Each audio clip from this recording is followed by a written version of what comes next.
The Butt Kicker Gamer 2, what you see and what you hear is what you feel. Butt Kicker, the future is feeling.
Hello and welcome to Interlagos in Brazil for tonight's PRL F4 and F3 Thursday night racing. I'm Dylan Coyle, joined alongside Joe Peak. We're going to have a great time in this broadcast. Usually you'll hear me during some of the oval racing. I'm excited to be here for the lefts and rights of the open wheel cars. That 4 car, obviously, somewhat newer to the iRacing service. And Interlagos, I mean, this is a big track. Joe, you've taken some laps around here in a bunch of cars. Tell me what to expect with this F4 competition here. It's probably going to be a lot of slipstream racing. Anytime you get to a track of the Formula One scale, you're going to see a lot of them be able to use those what are now super long straights to really pull on one another because they don't have a lot of power underneath them. So there'll be a lot of that. But then in the infield, this is a very technical track. So it's kind of a circuit of 2 halves. And be ready to see them have to be good both at the twisty bits, but also have to deal with a lot of easy passes down the long straights. We get the best of both worlds. Yes, we absolutely do. We take a look at the schedule right now. Of course, we're at Interlagos, Autodromo Jose Carlos Pache. What you think about that, Joe? I know you're a connoisseur of corner names. Do you think that was a good pronunciation? That's the way I pronounce it. But I've heard people say Jose Carlos Pace.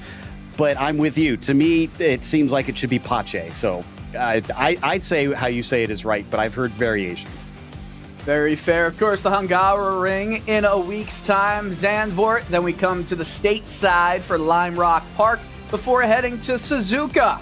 Then Watkins Glen, back to the States, Spa-Francorchamps, then the Nürburgring GP circuit, Summit Point, and then Silverstone for this season for right now. Going to be a good time here in this F4 series, and this race tonight is going to be 35 minutes long. F4 is 35 minutes. F3 later on is both laps and timed, whatever we reach the conclusion of first. Beautiful look here as these drivers are going through the last little bits of their qualifying time. 20 minutes to qualify. It's a long qualifying session. They are halfway through it right now. Do you feel like that helps or hurts these drivers? It's just extra practice, Joe. It can't hurt, right? Well, I'd say you probably want to keep trying as long as you can in this qualifying because it's not lap limited. It's 20 minutes. So it is going to be diminishing returns, if you will. The farther on you go, harder and harder to try and get that top time.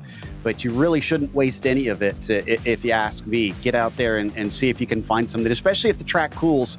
And there's a good chance it could cool here because it's already 119 Fahrenheit.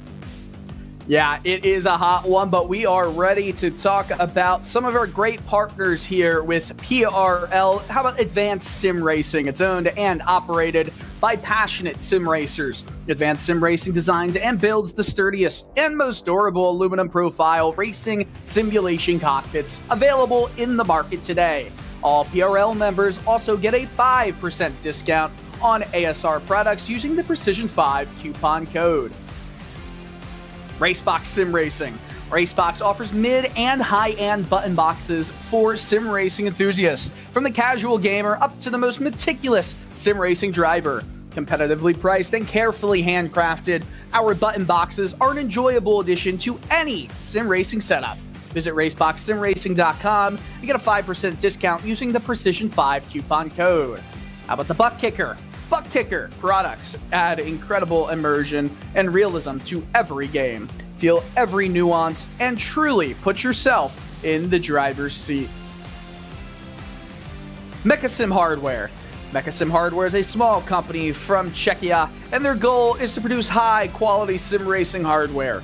If you are looking for high-end pedal set, handbrake, or sequential shifter, visit Mechasim Hardware's eShop right now to get you up to speed. Muradness. Muradness is a performance lifestyle brand motivated by motorsport and founded by professional race car driver Daniel Morad. For more information, visit moradness.com. And finally, Mr. Hedge Sim Racing Photography. Mr. Hedge lets you capture your finest, proudest, or simply worst moments from your hobby in up to 8K resolution. A great addition to any sim room. Those are our partners here. PRL, always a great time on RaceSpotTV. And I'll tell you one thing for sure, Joe. If we're talking about our finest moments in iRacing, we got to also talk about, like we just said, our worst moments. And I have substantially more worst moments than positives when I'm behind the wheel, I should say. Yeah, but it's easy to remember those bad moments because we're always so critical of ourselves. We're our own worst critics, but these are sort of the cars where you come up and cut your teeth. So they can't be their own worst critics, especially if they're coming in and just trying this for the first time, trying to work their way towards that F3 car. These are a great stepping stone. In the real world, they're used all over the world. I've gotten to see them a couple times race on actual tracks, and they're fun little machines. They do teach you a lot of good habits out there. Good beginning open wheelers that don't rely a whole lot on the downforce, but do use it somewhat, so you can definitely carry a lot of speed through the corners. Right now, looks like Diaz is actually just taking the fastest lap over Moran, so he's bested him, but it's by a small margin. Yeah, that is a really small margin, especially when we're talking about a track that is 2.68 miles long. Gonna have to convert that to kilometers for me down the road, but this track temperature too, 120, I should say, degrees Fahrenheit. That's a hot track. It's gonna be slick. These drivers are gonna slip and slide their way through this race. And as this qualifying session goes, they're trying to get the fastest lap times they can possibly get. I don't know if this is helping or hurting being right behind another driver, especially when we talk about dirty air. I just don't know if these cars are going fast enough for it to really affect them through some of the higher speed corners. They'll make up a lot of that down the straights when they can go right into the draft, and that's when you want to be in the slipstream of another car. Yeah, I wouldn't say they create enough downforce that it's really going to cost them in the corners enough. And you can see we're seeing some teamwork right here between Morin and I believe that's, Dowden, who are second and third on the timing sheets. And he's going to let his teammate by. So Michael will get a nice little pull here and or did get a nice pull down the main straight, and it switches over to Moran, having himself tow down the Retta Oposta. Now, this is in the infield section where it would be a concern if they did use enough downforce. Like I said, they should be able to follow closely. That is the bigger thing you need to worry about right there. If you cook the rear tires, spin them up too many times, get loose too many times, you can find that car being diabolical through this middle section of the lap here, Dylan. So the drivers do have to mind themselves and not get too greedy on the throttle. You know, it's not often I hear the term diabolical and not have it be said by Butcher in The Boys. Hope you watch that TV show. If anyone does, please comment in the YouTube chat. We're always monitoring it, trying to talk with you guys, hear your thoughts as we watch with Michael Diaz right now. Moran and Dowden trying to break that up right now, and they cannot get the 17 off the top of the charts. Diaz, though, is going to have his lap slowed down pretty substantially right there by Jason Potter, currently 23rd on the time charts. These lap times, yes, they're around 2 seconds apart from somebody like Potter to Diaz, but 2 seconds on a track as big as this with cars who take as long as they need to get around here, that's not a horribly big difference. And over the course of a race, you make one small mistake and goodness, 2 seconds means nothing.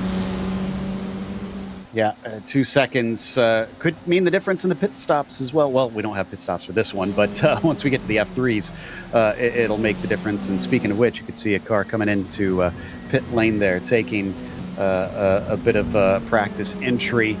Yeah, it's very tight between Diaz and Moran. Dowden needing to catch up a little bit there by those 2/10. Looks like Vasconcelos is trying to get in there, but he's parked it. He's got enough time that if he gets back out, he could set another lap, but it's not going to be more than one, I don't believe. So he's got to get out there like right now to get in the hunt for at least one more final flyer. So it's coming down to it. If you want to be in it, you got to be out on track right now. Absolutely, and you see trying to make a move down the inside here, coming down this long front straight. You can do a lot of interesting things here, especially come right up through that pit entry and just cut through. Always makes me nervous as Christopher Richards will have not really a fast time at all right there. His best time currently 1:35.801. He'll try it again, has potentially 2 more attempts if we stay going after the time clock runs out. But still watching as Richards tries to come around the first few corners. It's always interesting right here to see how they kind of slalom their way through this middle section at Interlagos. I know we want to talk about, the corner names as well, but turns 8, 9, 10, 11, it's all that interesting point that gets you to turn 12. You move through there, take a little bit of a left-handed kink through 13, one more kink, a little faster at 14, and then how about one more kink at 15 before we run down to the stripe and complete this lap time with 1:38 remaining, and he's just going to dive down into the pit. So Christopher Richards is, I wouldn't say that he's happy, but looks like he's going to just stay at 9th. That was Victil, actually, that just parked it. They were watching. We've got Faulkner on screen now, though, in the 54. So he sits in 5th position, about half a second off of the pole time. And coming through into that infield portion, this is Essa that you were talking about, and then into Pinerino. But one of my favorite corner names ever, this next corner, is called the Duckspill. Bico de Pato is what it is in Portuguese, but don't ask me to say much Portuguese as somebody's lost it. Trying to figure out who this is. Precker looks like has had his lap ruined, so not sure he's going to be able to get around in time to try and go quicker. And then, of course, off of the junction, that's one of the most important corners, Dylan. It's all uphill. You're talking about this long portion here with these kinks. It's all flat out. So as soon as you exit that corner, you got to be on the throttle as early as you can go. There's no time to be messing around is pretty much what you're saying. Yeah, no, you've got to really get that corner exit right, or else your whole lap's pretty much ruined. And more than anything, one of the best passing zones here into the Senna S. So if you find yourself slow on that run up the hill, you're going to be very vulnerable to anybody behind, not just because of the slipstream, but because they're going to have better momentum in general. And, of course, this is one of the other good overtaking spots coming down into Turn 4. And when you are able to go down here side by side or in the slipstream coming out of Turn 3, Curva do Sol, then you could potentially get a run. It's very difficult in this infield section to make moves, to get them done. We're watching again as Moran and Dowden working together. They're just a little bit off from where Diaz is. We don't know exactly where they are in terms of their current pace. Hey, yes, we do. 58 seconds right now, but when it comes down to crossing the stripe, we're talking hunters here, so it's we won't be able to tell until we see where they are at the stripe. But checkered flag is out, so this is going to be their final laps here, the 99 and the 8, Moran and Dowden. It pays to have a teammate at a track like this with cars like this, because then you can really get the benefit of the slipstream. But Michael Diaz, man, he had a really fast lap so far. It's up top. Let's see if Moran or Dowden is able to do anything about it. Crossing the stripe, and no, they cannot. Their times remain the same. I don't think anyone else. Diaz will come down pit lane. We do have a few more drivers coming here across the stripe, and with Corey Precker comes over that pit line across the stripe. He had a 1:36.076 as his fast time. It's going to remain his fast time. He goes 1.5 tenths slower. And you know what? I think that's it. And we're about ready to get going with the grid here for this 35-minute race at Interlagos. We'll get Michael Diaz with a 1:35.076 starting on pole position. Andrew Moran just 29 thousandths behind. Michael Dowden 2 tenths behind. So Diaz, he pulled a blinder out of the hat there. And Jake Vasconcelos, is from the New England region. He'll be outside of row 2, while Jake Faulkner and Justin Delano are your first 3 rows. We continue with Brendan Victil in 7th, the Canadian, while Tristan Callahan, the Race Indigo driver, in 8th. Christopher Richards, we saw him take some laps there in qualifying, is 9th, while Brett Accord is in 10th to round out your first 5 rows. Dave Peterson and Corey Precker are your first 6 rows. Joe? 13th, going to go to Owen McLaughlin. Then it's Jason Ahrensberg in 14th. Clay Harris starts in the 15th position. And Brian Hotham, 16th. Paul Wildridge will be P17. He's flanked by Eric Evans there in 18th position. After that, Brendan Walter will start from 19th. And David Hebert will be in the 20th spot. Sean Duhamel will be in the 21st. Mark Feil starts 22nd today. Jason Potter will be on the inside of the next row, and to his outside will be Barry Cochran in 24th. We continue rolling it down with 25th being Nathan Miller, and then Ronald Overbay in 26th. David Claremont, Donald Olson, Trip Morton, William Sullivan round your top 30. And 2 more cars going. We actually need to get moving to the grid because they just got the lights to drop. And we're storming into the Senna S's with Michael Diaz cutting down and has the lead, holds it. Andrew Moran holds second, Dowden third, Vasconcelos trying to fight with Jake Faulkner to hold that 4th place position. He actually did that quite mightily. They all stormed down. Justin Delano alongside Brandon Victil into this turn 4 region. Great passing opportunity. Could not do anything there. Corey Precker goes off track though, and he's going to lose a few spots himself, Joe. You got to be careful about some of the areas off track here, either for slowdown penalties or racking up the incident points. But more so, these cars are really low slung. They might have very small curves here, but you can bottom out the cars. You can see them just spreading out trying to find something. There's going to be many different lines people are taking in through this section. Victil went so far off track and then came back on. That's wild, though. He is trying to find every line he can. There are 34 cars in this field. That is a full, healthy-sized field. Not often will you find races with this many competitors. Attempted move down the inside does not go the way of Brett Accord. He's going to be swallowed up a little bit in behind. He's going to have to be in the throttle the whole time. Others got to the throttle first, and they're going to be in the slipstream. I mean, you can definitely see as we go down turn 1, as car goes down the inside. We actually have a side-by-side battle for the lead right now. Michael Diaz had the outside, now on the inside. He's going to hold it for now in the Senna S. Going through Curva du Sol, turn 3, down this straightaway. Andrew Moran will fall back and let Michael Dowden attack.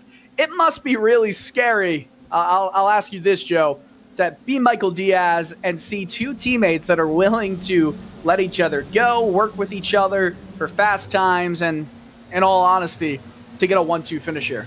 Yeah, it's kind of a 2-pronged attack there, because if Dowden has something that goes wrong, he doesn't have to worry that Moran, well, I mean, Moran could still make the move, but they know that they're not going to fight each other too hard, that they're going to take each other out. So they're going to try and work together as best they can. And it does look like just behind them, a little bit more side-by-side between Vasconcelos and Faulkner for the 4th position. Trying to get that sorted out down into the duck spill. Looks like Faulkner's going to be able to just slide in front of him in time. Yeah, big move there from Faulkner to get that position, while Vasconcelos is down in 5th. He's got Delano right there. I just see coming down this straightaway, so many moves are going to be made because people struggle at turn 12.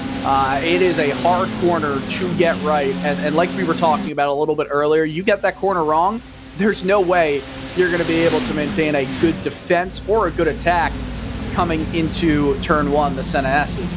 This is lap 3, 35-minute race. Should give us about, what would you say, like 22 laps, 23, 24 laps, something like that? Doing the math, you know, it's not always the best thing to do on the fly. Don't ask me to do math on the fly. I'm horrible at it. But yeah, I think that sounds about right by estimations in my head. That was Brett Accord that we were watching there coming through that Senna S. Got a nice jump over those behind him. Really not much of an answer back there as they come and break into the lake descent. And no! Clay Harris gets turned. It looks like it was a gentle touch with somebody else. I didn't see who, but he's going to get it back on track. Well, Harris actually has some pretty substantial front wing damage. He lost it on his own, did not get on the brakes, and there's another car off just in turn 6. Couldn't quite see who that was, just sitting there, coming back on track. I think it was Ahrensberg. Jason Ahrensberg went off. So we're going to get the replay of that first incident a little bit after it started. It was just a solo spin. He just overcooked the corner, tried to get it back, and then just kind of got collected by a driver who had no good place to go there. And we'll see how badly that affects him. I mean, hey, even though these cars don't utilize too much downforce, you still need that downforce, and that front wing, when it's damaged, it's gonna hurt in some ways. As we head to turn 1 of lap 4, Diaz still holding the lead for now, but Dowden and Moran are keeping them honest as we get the fastest lap by Andrew Moran. A pass for P4 as Jake Vasconcelos, gets around Jake Faulkner. It's a battle of the Jakes right now. They might be going side to side, going down turn 4 out of Curva du Sol, and it's not going to be the case. But right to the gearbox comes Justin Delano. This is a treat of a battle right now for spots just outside the podium places. Yeah, it was Precker that made that contact in the end in the replay that we had saw. But yeah, now it's Vasconcelos back in front of Faulkner, and Delano just kind of watching behind. Curious if he's just trying to stay patient here and letting them fight like this. But they're going to be joined by a fourth as Tristan Callahan is now joined in. Tristan Callahan up 1 spot from the start of this race. Started in 8th, moved into 7th.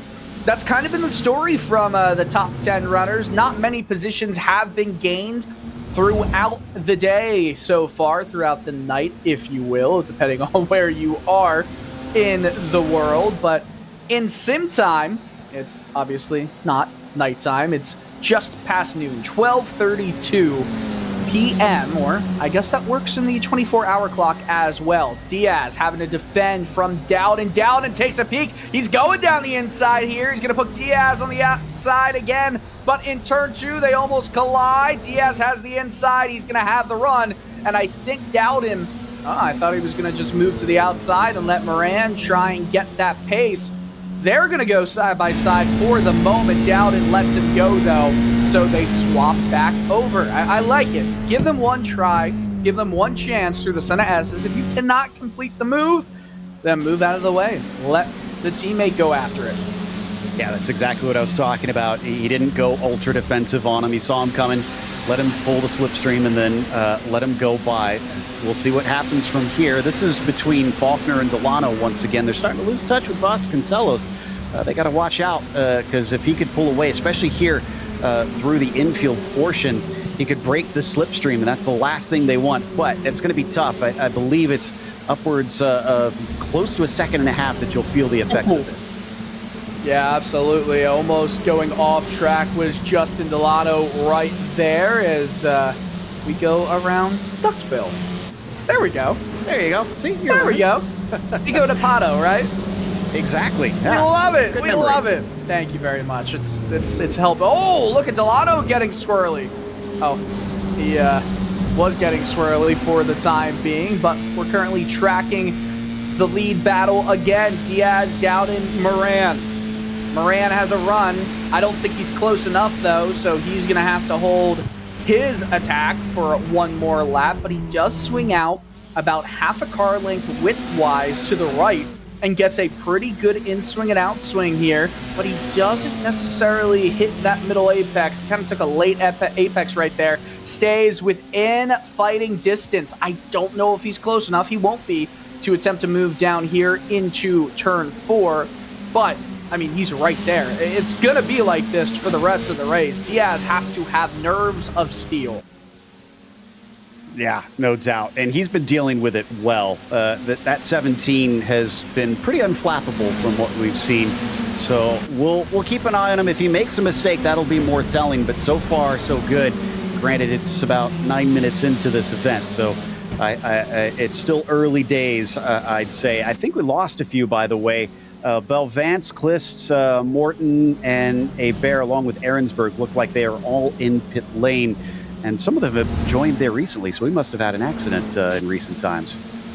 We may have some drivers, notable drivers, based on where they qualified that are right now running in the back. Obviously, we talked about Victil, a good bit, Brendan Victil, and he started 7th. He's back in 23rd. And, of course, Corey Precker got involved in that incident in turn 4. Here we go. It's a little bit of a bump drafting session in open wheel cars. We're not going 3 wide, are we? We're going 3 wide. Diaz in the middle. Does he pull out? No, he does not. He stays fighting, and Dowden has to go really slow. Diaz loses the position for now. Andrew Moran, new race leader. But Diaz has got a big run coming out of Curva du Sol down this straightaway, this short straightaway. He's going to try and battle the outside. I don't know if it's going to work for him that way. Swinging all the way out. Andrew Moran tries to cut him off at the curb out of the corner. does just that. But Diaz is right there. I think Diaz is panicking a little bit. He's trying to go ultra aggressive, but watch what happens when he pulls out to the outside. He gets some contact, Dowden spins, takes him out. It's exactly what I was worried about. Diaz was going really aggressive right there, and he had to also remember he had to play defense as well as go on the attack. Yeah, Dowden tried to get his nose in, and we'll get a big moment here in the mid-pack. Trying to see who we're looking at here, but that was a pretty good thunk, and these cars are not made to make side-to-side contact, so that's probably race over right there.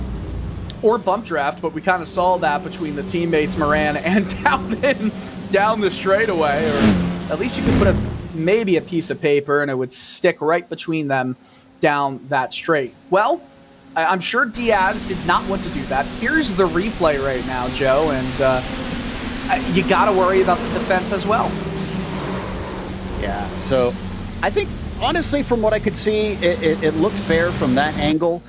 There was some contact. There was definitely some contact. Oh, there may have been, but you have to think about, okay, well, is he far enough alongside me on turn-in, things like that. So, you know, that would take multiple views, I think, to really get a good assessment, because it could go either way from what we saw there. But regardless, Dowden is now down in 6. And honestly, I think that comes down to sometimes you do have to think a little bit big picture. Is the risk I'm about to take worth the potential downsides? And for Dowden, that might be a no right now. Yeah, that is a potential there. I feel like all of them were getting quite excited after Diaz was passed. He wanted really badly to get that position right back. It was kind of a similar situation to what was going on in the Singapore Grand Prix, right? Where if you get by Lando, you're almost certainly, if you're a Mercedes driver, going to get by Carlos Sainz. And if Sainz and Lando start fighting, then it lets the Mercedes drivers get by. I see the similarities there, where you let one by, and then it's only a matter of time before you let the other by. Speaking of Moran and Dowden, from the perspective of Diaz, I don't know. It felt like a situation that, with a little bit more patience, maybe it's not really a big deal, Joe. Yeah, like I said, it could go any which way. It has multiple perspectives for sure, but right here, this is Harris and File. This is for 16th position. Good mid-pack stuff. This series, you talked about how big it is. It's always really tough in the mid-pack because you're basically never without excitement. You're either on the attack or on the defense. Do you see what was going on into turn 1 right now? Up the screen, that was some wild racing. Had to come out of the draft quickly. We're watching Tristan Callahan down a few spots in this race so far, fighting alongside Paul Wildridge. This is a good battle coming down to this turn 4. I don't know who's going to win this one either. We watch as the 54 and 138 are fighting. There is some contact, by the way, between Callahan and Wildbridge. Just good stuff going on all around. Do we have room for 5 screens at once? I just about need it, but with how much is happening out on track. Still with that battle for 3rd, though. And here is, looks like the replay we've got. Or are we both live, actually, on this? Looks like we're both live on this. Oh! We love it. Our producer, Mike, says, you wanted more, we gave you more.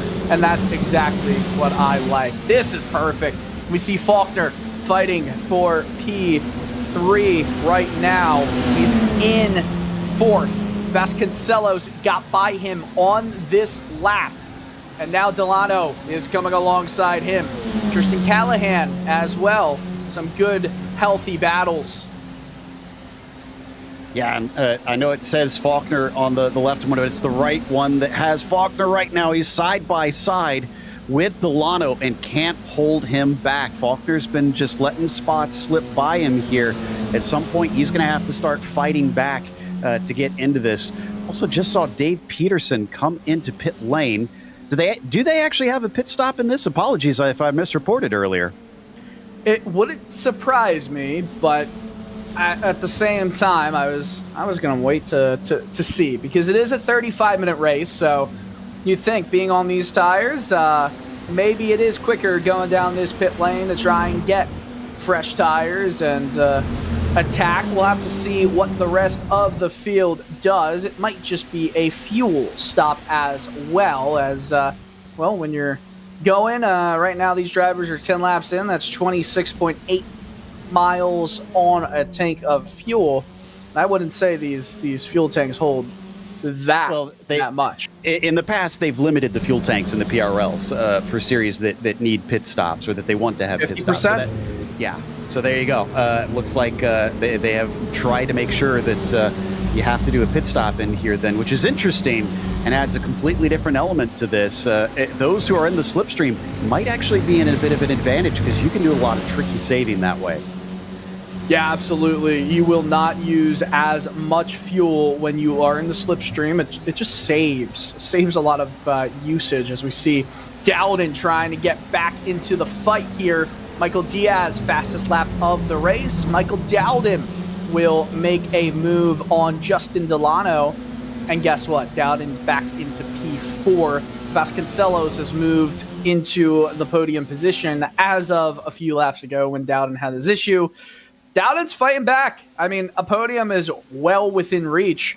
I don't know if he has anything for the top two at this point, though. Wasn't it, I believe, Mark Twain who said there's lies, damn lies, and statistics. And Dowden's in fourth, so yes, he's made up positions, but that's not the whole story. He's now 9 seconds behind Moran. That's going to be a big ask for him to make up in these last 18 minutes. Not impossible, mind you, but he'll have to have incredibly better pace to catch up to him. So this fourth, maybe third would be the best because he does have Vasconcelos much closer in sight. Correlation without causation as well. I do love that quote from Mark Twain.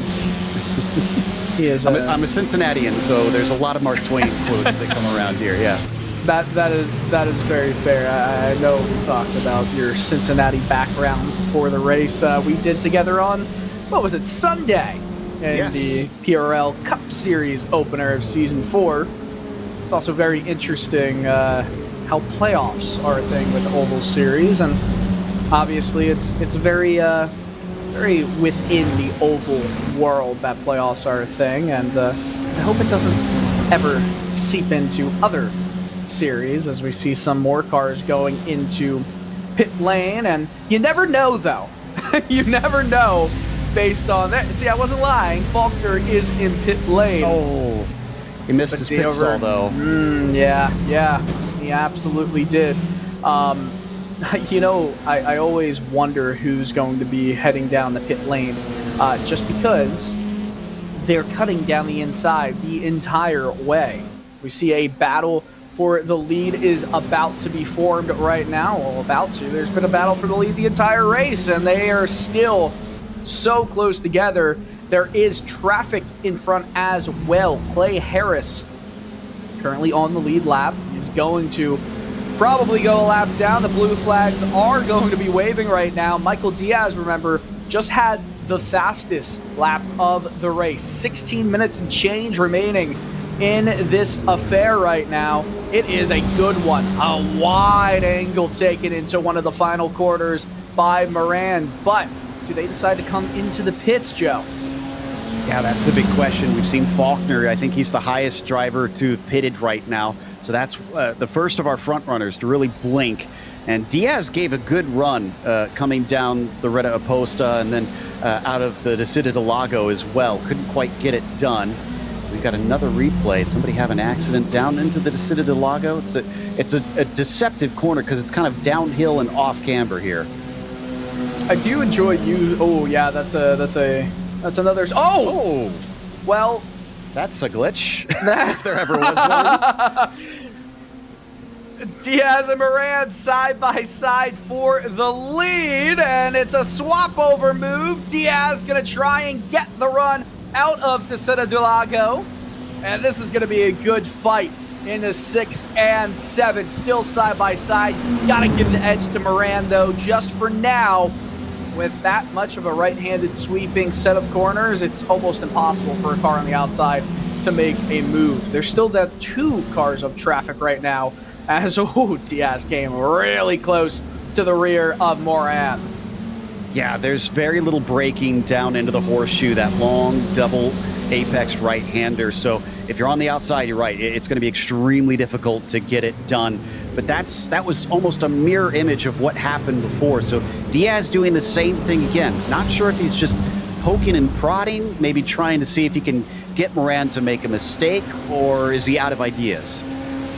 It's a great question. I mean, at this point, I almost wonder if they're just trying to force a mistake right now, right? If Diaz is trying to just force him to look elsewhere, as we see a battle right now for a podium spot. Dowden was passed on this lap by Vasconcelos. Delano, Dowden, and Vasconcelos all running next to each other. Oh man, almost a Dowden sandwich.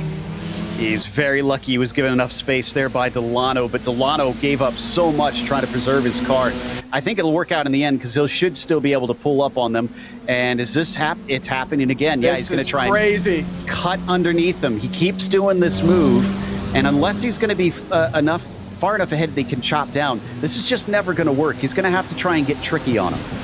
Yeah, but these lap cars, they're definitely going to have something. That was a fairly tricky maneuver. Got off the throttle onto the brakes a little bit earlier than he has. Oh, Moran's going to try and make a move on the lap cars. The lap cars are currently battling for position right now, which adds a little bit of fuel to the fire, right? You don't want to go a lap down. Obviously, there's no full course yellers. There's nothing like that to get back onto the lead lap.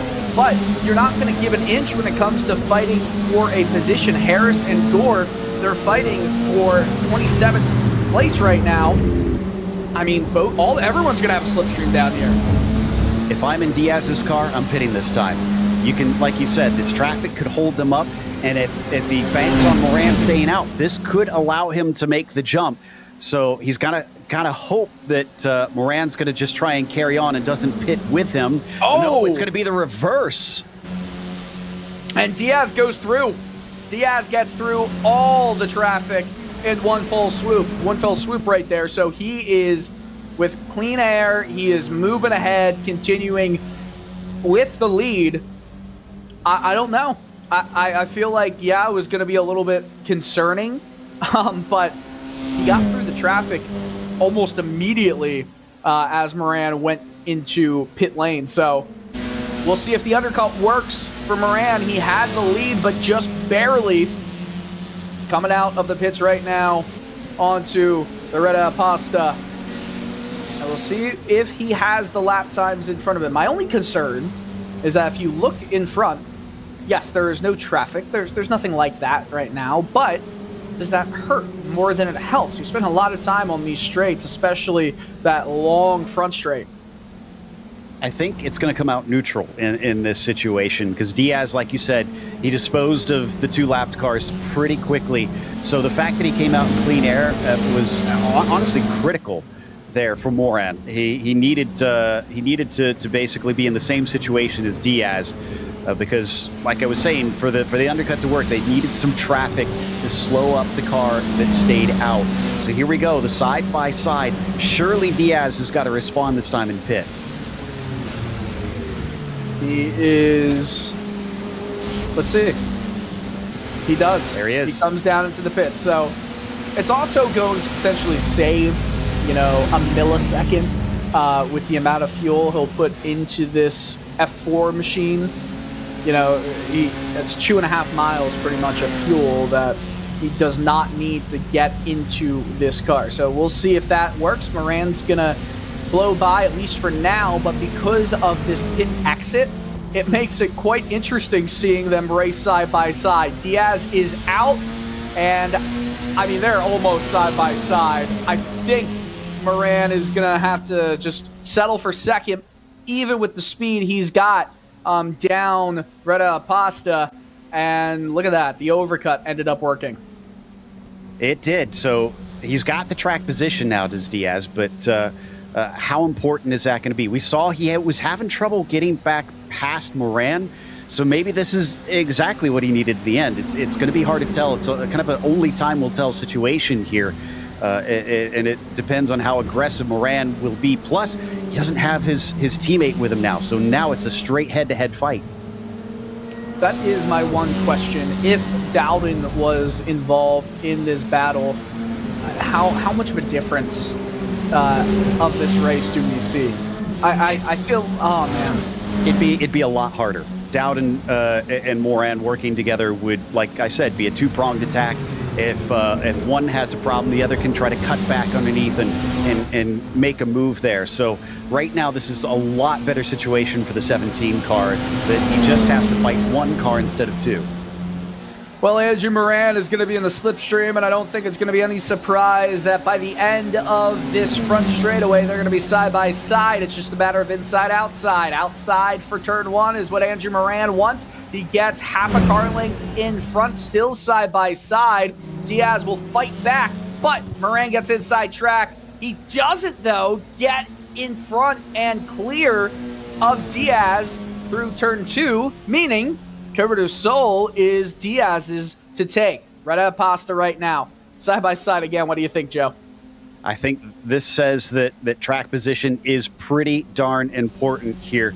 As much as I thought the slipstream would allow some slam dunk passes, that just doesn't seem to be the case. So Diaz has the upper hand, and Moran's only got 8 minutes. So expect him to be pretty aggressive, and also try to maybe use any more lap traffic or some psychological moves to see if he can get himself an edge. Michael Dowden, by the way, is in a podium position in third, but you see on your timetable right here, it's still a massive battle to be on the podium. Just goes to show, like, it doesn't matter if you miss out of the draft, you're going to be captured, you're going to be found. That's what's awesome about, you know, lower powered cars, open wheel cars at a track like this. It becomes a little bit of a draft fest, and it's almost impossible to break free of other cars. It's just kind of a rubber band effect, right? You ever, in those old PlayStation 2 era video games, you had that ability to, you know, set the AI to kind of rubber band. If they're going faster, maybe they'll slow down, just so you were competitive all the way through the race. It feels like this is the natural order of that. Yeah, definitely. And that goes back to my point earlier of the 1.5 seconds that you're going to feel that slipstream. It has such a dramatic effect that it really is the great equalizer. Makes it a very strategic race. Strategy now does not mean much. 7 minutes to go. You set yourself up for where you are now based on your racing in this race. I mean, there is lap traffic. That is going to come into play in potentially a bigger way than it did last time with the aggression, as Nathan Miller, we see, up 8 positions in this race. Everybody who's in the top 10, get this, no one qualified lower than 11th.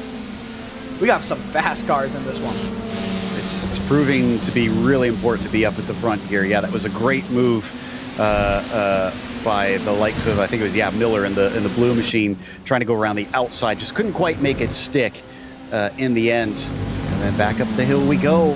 Here is that battle for the lead between Diaz and Moran. And Andrew, again, I think he's going to have to try and do something different here. Bit of a late move, but he timed it right. You got to be careful you don't hit the rear tire with your front wing there, because you can't see that in the cockpit. Well, look at this battle still. Moran's going to take that. That was an aggressive move that ended up working in his favor. He wanted to clear, and he did just that. Jason Potter, oh my goodness. What was going on there? Potter was coming out of pit lane, and he wasn't doing anything wrong. It just looked like Moran and Diaz wanted to be as aggressive as possible, but you got to keep your head up just to check what's going on around you. Diaz is a little bit more side-by-side coming into turn 5, I should say, right now, but it still doesn't matter.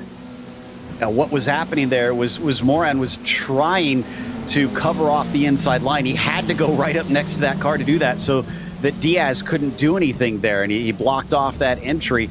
And it did work, but boy, it probably scared the bejesus out of that lapped car.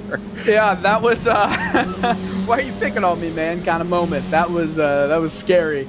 And that move, of course, it's gonna come down till potentially the last lap. Diaz has a poor entry. It's gonna hurt his exit as well. But remember the rubber band, the draft down this straightaway. It's gonna be big. So once we get kind of an indication of how much time is remaining in this race, these laps have been around 1 minute 35. We ride on board with Michael Diaz. Goes out to the outside here. He's going to have a decent run. It's just he has to slow it down. He's just blocked off by Andrew Moran. Moran, though, is going to have to deal with this lap traffic in front of Barry Cochran, who's running in 25th position. Diaz is close. Again, he's covering that inside line. Moran just forcing him wide. Now, this might not be the best thing, because if Diaz can hold his way around the outside or pull the over-under here, he could get himself... okay, so the over-under is not the way to go, because, yeah, he's going to be on the outside of the horseshoe. He needs to try and hang tight around the outside of Desida del Lago to give him the inside of this corner. Ooh. But where is he finding the grip? Holy cow! Yeah, he is side by side, hanging out on the outside. A little bit of a tire touch and a little clear, a little bit loose. Moran, Diaz, side by side. 3 minutes and change left. They're fighting for it all right now. How Diaz is still remaining side by side as they touch again. This is unbelievable. And, oh, they both wreck. Moran, Diaz, they kept bouncing off each other. They go off track. Where's Michael Dowden in this? Dowden's back into the battle. He's going to pass Diaz. He could go into first past his teammate. Moran is going to almost come together with Dowden. Oh my goodness, what is going on? Bedlam. Andrew certainly has to have damage at this point. I'm trying to see on the camera's angles here if we can see anything really blatantly visible, but surely Dowden's going to be the faster car. I know he's going to want the win, but at this point, you got to let your teammate go ahead, because otherwise they're going to allow Vasconcelos and others to catch up. And Dowden goes through what was once a battle for third after a mistake somewhere that happened between he and Diaz earlier in this race, set him down the order. He got back into third. That is neck good. Absolutely is. You got to leave a little bit of leeway in sim racing, or stuff like that can happen. They were fighting very, very hard, and it seemed like fair racing, but sometimes the internet gods just don't smile on you, and, well, that's what happens. Really unfortunate. It was a great battle that we're unfortunately not going to see last till the end of this race. The difference between second and third with Jake Vasconcelos is under 3 seconds, and it's, well, second, it's actually 2 seconds now. Yeah, Vasconcelos could potentially become a part of it. It all depends on if they do battle up in front of him, but it does look like Andrew's seeing the writing on the wall. He's slotted in behind Dowden. So I said earlier that it was going to take something drastic for Dowden to catch up to him. There's your drastic happening. Yeah, crazy that is what happens. But look at this. We've got 2 cars that could potentially make it on the final step of the podium. We're coming to 1 lap to go here. Going to be the final lap. Time will run out on this coming lap, which means we got the white flag. Dowden leads. Moran, Vasconcelos in third. But for how long? One more passing opportunity into turn 1. Vasconcelos covers off the inside. Delano goes the outside of the first part of the center curve. Can't do anything there around this Senna S. No, they're going to stay together for that last step on the podium. Delano, though, looks like he's willing to be aggressive. Vasconcelos going to defend. We've seen it is possible to try and make stuff happen if you hang tough here, but he's not going to be able to get side by side, so it's going to be hard to do much from here on out. I'll tell you what, man. There is a battle for the lead. Moran is fast. Dowden has not been able to pull away, and there is lap traffic in front. Moran's going for it. He's sniffing it out. Countdown is coming to 0 for the official notice that this is the final lap of the race. And we're halfway through this final lap. Does Moran have anything here? He might. It depends on if he's got his straight line speed. He needs a really good exit out of the junction.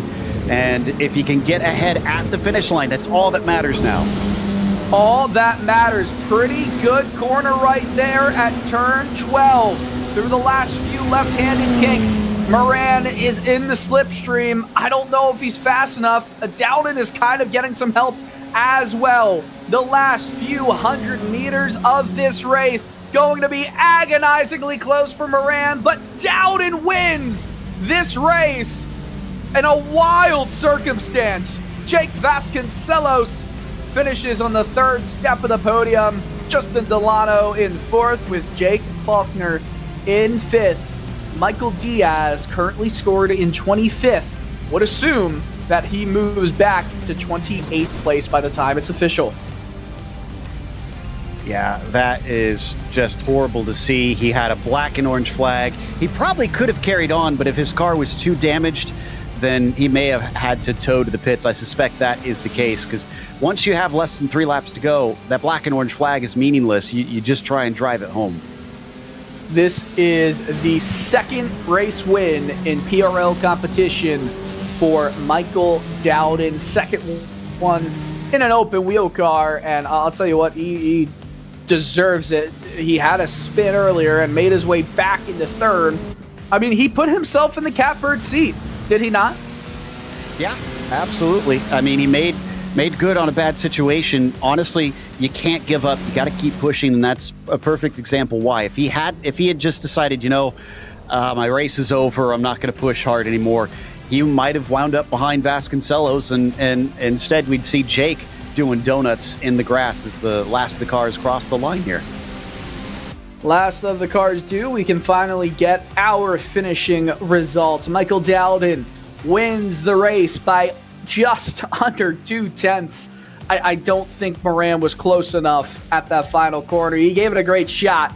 I don't know if it was the cars in front that was serving as a slipstream for Dowden or not, but nonetheless, Dowden, Moran is how the teammates line up. Jake Vasconcelos finishes on the podium, 4 seconds back of this battle for the lead. Justin Delano in P4 with Faulkner in 5th. Brett Accord in 6th, while Christopher Richards finishes in 7th. Dave Peterson 8th. Owen McLachlan in 9th, as well as Paul Wildridge rounding out your top 10, Joe.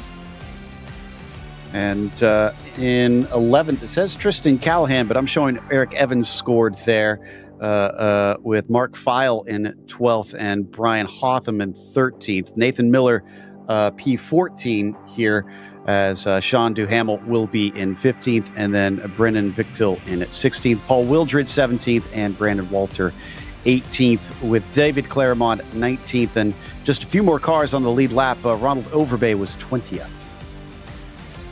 William Sullivan 21st with Sloman Gore in 22nd. Barry Cochran and Jason Potter round out the 24 lead lap finishing cars. Christopher Perez, Jason Arensberg, and Michael Diaz. It's a shame he finishes officially 27th. Corey Precker as well. Last car, 1 lap down, 28th. David Herbert, Clay Harris. Of course, these are days that just did not go too well. 29th and 30th. And then 31st, 32nd, 33rd, and 34th taken back by Olsen, and then Kliss Morton and Bellavance, which, of course, we assume there was a pretty big incident earlier in this race. But we know the results, and let's talk a little bit to our race winner as well. Looks like we've got Michael Dowden here. And Michael, we were talking about how you can't give up no matter what. You got sent farther down the order and you wound up winning. Was that kind of your attitude after you got spun off? Keep at it and see what happens? Yeah, completely. After the accident, I was a little frustrated, and my teammate Andrew just told me, keep going, you're all good, no damage, just keep pushing. And that's what I did. And there ended up being an incident ahead, and was able to take the win. So feel pretty thankful to get the win after the incident. Were you? It sounds like you guys were in communication during the race itself. Were you trying to work together to see if you could get by Diaz in the initial early part of the race, or was it just every man for himself? No, yeah, we were working together. You know, we were giving each other a couple laps on them and then switch just to give the tires a break and just try and keep pushing and make them, hopefully make a mistake. And that was how it went until I had my incident. And then I was kind of just on my own, just trying to push as hard as possible to get up to the front.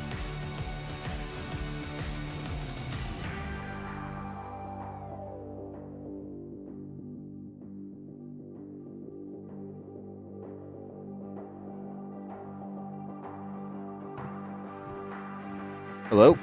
Oh, not sure if I came through. Is there anybody that you want to thank for? Okay, apologies. Looks like we had a little bit of a technical glitch. Impressive to see that the grit that you have. Is there anybody you want to thank for today's victory? I want to thank my team, YS Motorsport, great team of guys. And I'd like to thank my family for helping make this racing thing come true. And I'm excited I would be excited for the race next week, but unfortunately I'll be at Circuit of the Americas driving one of these in real life. Oh, well, congratulations. I'm extremely jealous. I've gotten to watch the real things, and they look like a ton of fun, so go get them out there. Thank you. It's Michael Dowden, our winner. And looks like we do have enough time to talk to his teammate, Moran, and get his thoughts on what happened there towards the end of the race, and if he has any thoughts on also his teammate's victory. Andrew, it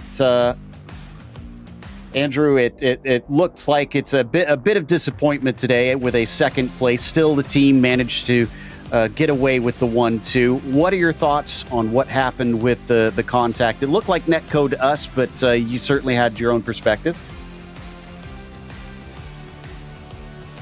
Looks like Andrew might be muted here. Oh, there we go. Yeah, okay. I thought I was. All good. Yeah, unfortunately, it was huge netcode. I mean, we weren't even close to touching. We had touched previously with no issues, and then, of course, big gap and just big netcode. It's just unfortunate, but, it was hard racing, clean for the most part. I'm happy with the 1-2, even though I should have won, but I kind of pushed Michael off, and I had some damage affecting my air. I couldn't fight him at the last lap. I kind of wondered if that was the case. I figured you'd have to let him by with the fact you made contact. Regardless, second place, a nice score for both the team and yourself. Do you feel like this at least gets things off on a semi-right foot despite the awkward netcode accident? Yeah, of course. I mean, I'm happy when we get the 1-2, but of course I want to win, and we'll be fighting all season. But as defending champion, I plan to defend it again. So, well, I'd say you're doing a pretty good job. Certainly looks like you haven't lost any of the speed. And congratulations on the podium tonight. Thank you very much. Andrew Moran, who finished second out there, and I believe Dylan has caught up with Jake Vasconcelos, who was our last step on the podium. Yeah, Jake, a great run for you. It felt like you might not have had the speed for a podium spot if it weren't for some of the mistakes happening in front of you. But you took advantage of the opportunities given, and you end up finishing on third. What's it feel like? Take us through your race. Yeah, it feels great. Definitely wasn't expecting it. Wasn't feeling great about the track this week. I would have been happy with a top 10, to be honest. So I'll take the podium. But yeah, the race was pretty hectic. It was really close and clean. I'm just glad to have stuck it out with some close calls there. Yeah, it felt like there was some great racing between you and Delano and others throughout the entire run. Do you feel like ever, at once at all through that run, you could feel the tires just weren't there anymore? Oh yeah, for sure. I mean, and then I think Dowden was coming up on me, and I let him go, and then he made a mistake, and then I had to pit. The tires were a little too warm, but yeah, I made it. Awesome. Well, hey, Jake, congratulations and best of luck at the race next week. 10 race schedule, season 4. Cool. Thanks. See you. All right. That was Jake Vasconcelos, the final stat of the podium. And guess what time it is? It's Formula 3 time at Suzuka. Cannot wait to get going here. These cars substantially faster. This track, I would say, one of the greatest in the world. It's scenic. It's got some great corner names. It's a lot of fun to be here. So let's go into the schedule, the format. The schedule.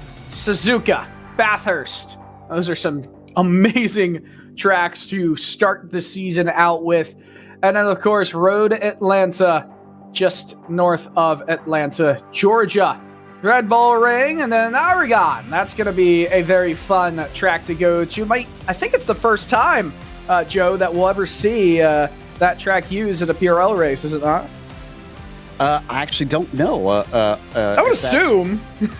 Yeah, it's been around for a season, so I would hope that it's been used at least once, but I don't know if it's been used with the F3s specifically. But yeah, a pretty epic combination of tracks here for this series, and these cars get up and get going. So some of these tracks like Bathurst and Road Atlanta, you're going to see some high speeds there. We take a look at this format for F3 racing. Open setup, of course, with that fuel tank still being at 50%, just like what we saw in the F4 cars. Qualifying is 30, well, it's actually 20 minutes with qualifying here in this session. Just like the F4s, it's an open qualifying session. The race is 23 laps or 45 minutes, whatever comes first. And you get drive-throughs if you reach 13x on your penalty count, and of course a DQ after that. It gets strict pretty easily there. It's funny seeing all the how quick 13x it can be, and everything going with that. When you're in open wheels, you really should only be getting any incident points for just going off track, Joe. Yes, but this is a modern F1 track, so there's definitely some places where you could abuse the limits a little bit, and 13's pretty small for this length of race. You got to be minding your P's and Q's out here, so watch for these drivers in the race itself trying to tiptoe a little bit. But like you said, if you have car-to-car contact, well, there's 4 incidents right there. There's essentially a third of those 13 incidents gone in one touch. You know what is wild about this? We've got 39 cars, 39 drivers registered to take part in this race. That will be unbelievable. But there is still half the time remaining in qualifying. We're going to take a brief moment to recollect ourselves. You'll still see some live qualifying pictures up on your screen. But we'll be right back. David Holland is on the pole provisionally as we speak.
3 minutes to go here in qualifying for the PRL F4 Season 4 opener at Suzuka Circuit.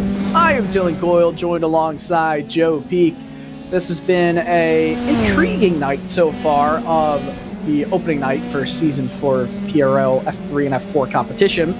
But it is wild now watching F3 cars do battle because remember we were just talking, Joe, about the lack of a need for downforce and having all the winglets and everything. Well, that's changing a little bit here with some of the corners with this car in particular. Yep, this is where that starts to change on your way up the ladder in open wheels. These things get some pretty good downforce, and they have a lot of grunt underneath them. When you hit this level in the real world, you're starting to get many hundreds of thousands of dollars together just to compete. So it's where things start to really cause you to buckle down and have to prove yourself if you want to move any higher, because you're going to start to get noticed if you win here. And speaking of which, Holland right now with the provisional pole doesn't surprise me at all. He's been one of the fast guys in these F3s for a long time now. Yeah, a lot of fast drivers in here. David C. Holland, 34 wins in open wheel PRL competition. The next closest is Greg Seitz with 21. So 13 more wins than the next closest competitor for David Holland. And that lap time that he set, you know what that indicates to me? That indicates he's going to be just blowing everybody away. Let's see if Greg's got anything to say about that here. 21 wins in his open wheel career. He does not improve on his time with under a minute to go here. Actually, it'd be fun to look at some of those names. Kevin Santana, he's third all-time with 16 wins in his open wheel career here in PRL competition. And Owen McLaughlin with 13. We saw had a poor finish for himself earlier. 30 seconds to go here, Joe. Do we have any thoughts of anybody but Holland being on pole position? Well, Mitchell Green's not out there, so it's not going to be him.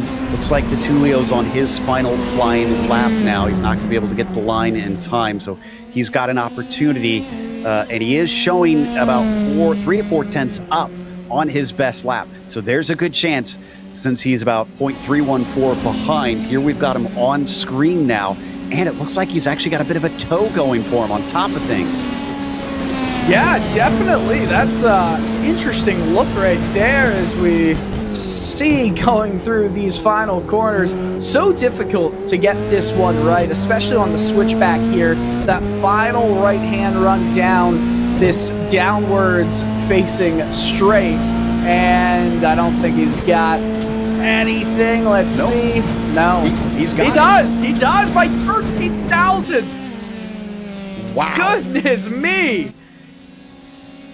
Very DeTulio. tight. Oh, DeTulio just absolutely blowing by the competition right there by the thinnest of margins.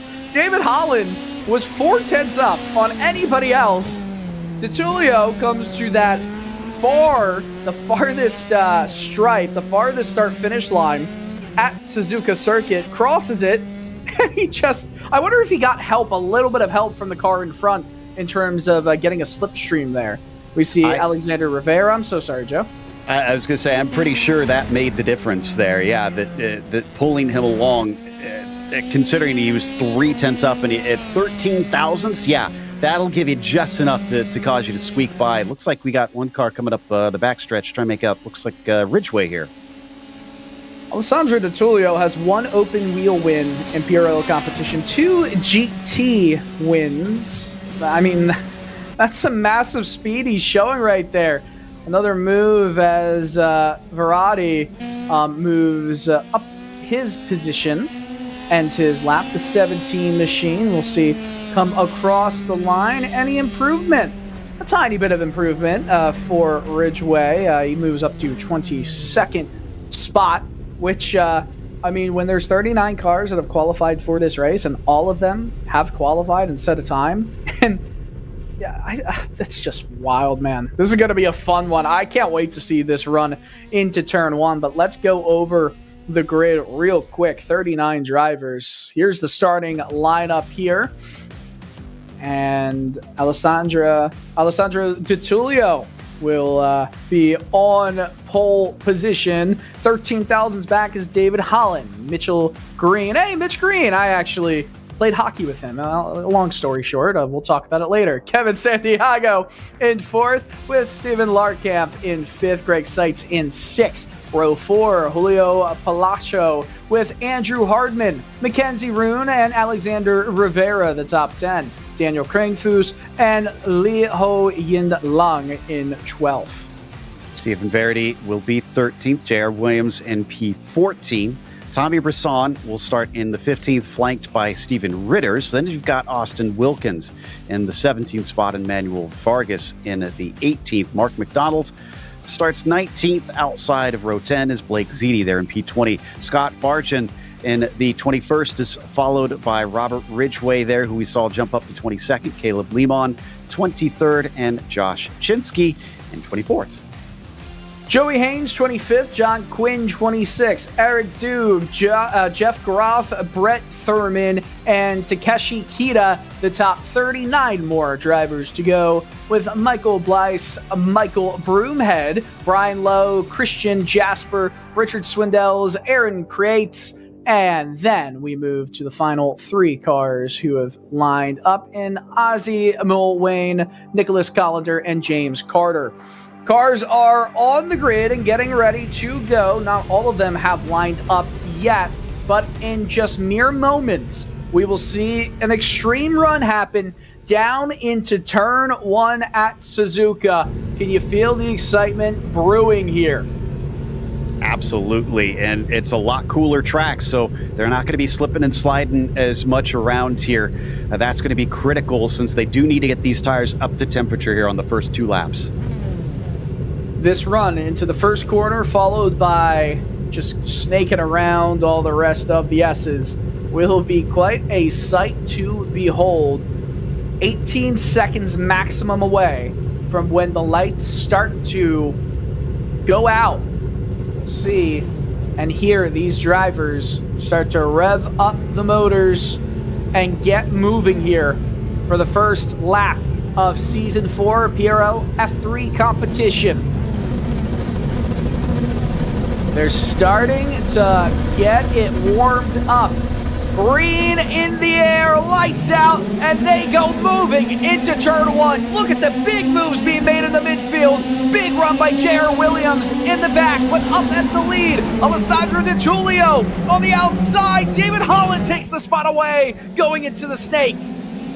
Green got a bad start. He's going to lose a position there on this one, and that was close between Di Tullio and Holland. They touched the tiniest bit, I think. Both cars then, who started in that inside row, ends up losing, or outside row, I should say, ends up losing a spot. Di Tullio started on the inside, or on the outside in P1, with Mitch Green starting just behind him in P3, so they lose spots. Pretty remarkable there, as well as Steven Larkamp, so it almost felt better to be on the inside going into the first corner. Didn't get away completely clean. Looks like Wilkins got into the side of Vargas. Those two are falling to the back of the pack, but here up at the front, Di Tullio's not giving up on Holland. He's trying to hassle him at every corner. And he's right at the gearbox right here. It's going to be a fun run down into the smooth curve, down the inside. Holland gives him space. Di Tullio wants that position. He gets just in front, but the swap over down this back stretch. You know what's next. It's 130R, side by side, underneath the Panasonic and Dunlop signs. This is going to be fun. Is any one of them going to lift? Are they going to give? Right behind is San Diego. This is awesome. Oh, there's contact. Mitch Green gets into the back of him.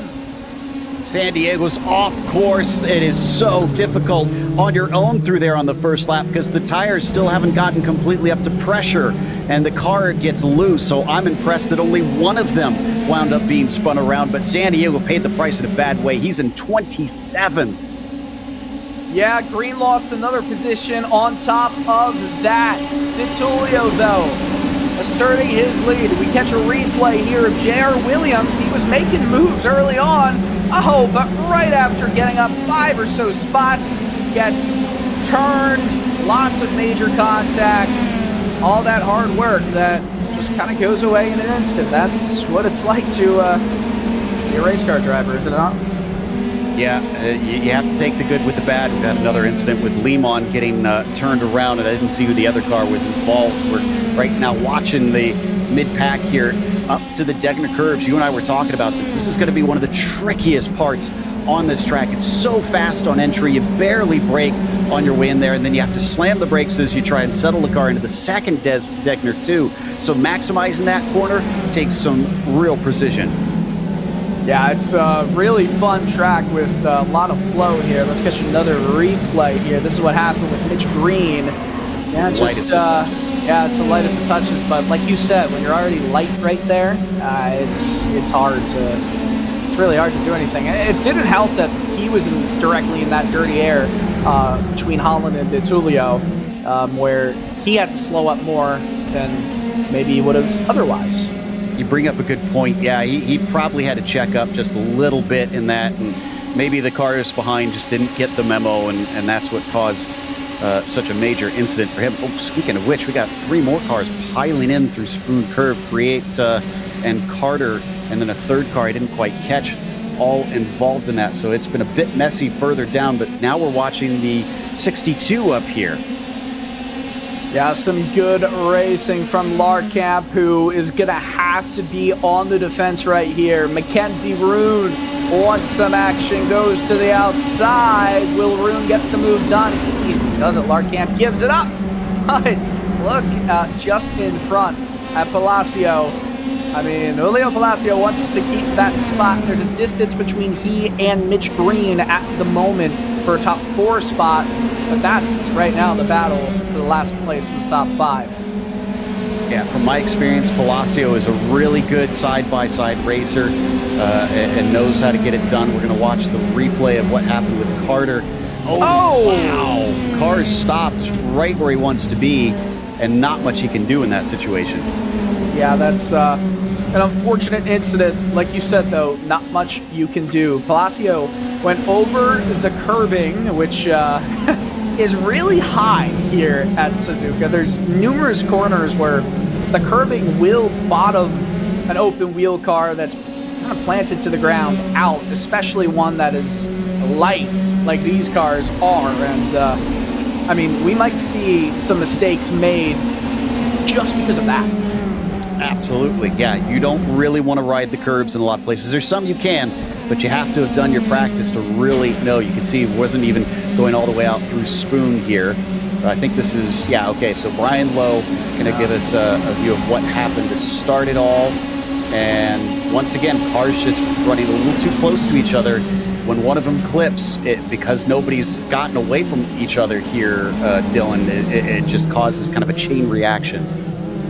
Yeah, that is an unfortunate way to end it, but when you have 39 open wheel cars in a race, there is bound to be some craziness that happens. As David Holland sets the fastest lap of the race. Holland was in DiTullio's slipstream as Mackenzie Roon follows with Palacio a little bit more. Joe, I did mention Mitch Green.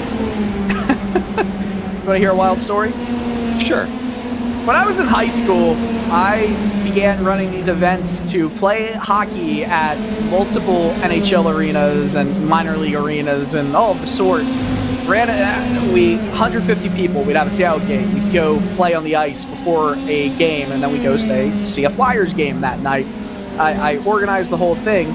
Mitch was one of those guys, one of those players that came to the tailgate, came to the game. He played in it. We played with each other, and I may have beaten his team a few times, or we might have been on the same team, I'm not sure. But nonetheless, it's pretty funny. I knew he raced in iRacing, and I've announced some of his races before, but not for a few years, and Mitch is back. Yeah, and doing pretty well for himself. He's in fourth. The unfortunate thing is he's got about a second to get up to Greg's sights, so he'll need some help to get up there, or a little bit better pace. I don't think it's necessarily impossible, but he needs to be a little bit quicker. The slipstream is just about breaking off that distance. Yeah, definitely just breaking off.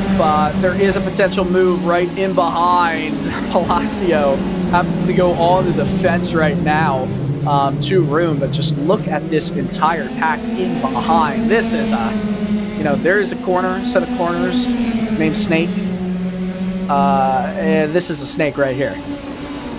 Yeah, coming up to it here after the hairpin, we can see, look at him just diving down to the inside. You want that inside down in the first corner because you pretty much don't even hit the brakes until you're past that first apex, and he's going to get it. So Kranefoos now up into 8th. That takes some serious commitment, even with the downforce these cars have. You're kind of on the limit down in that first turn.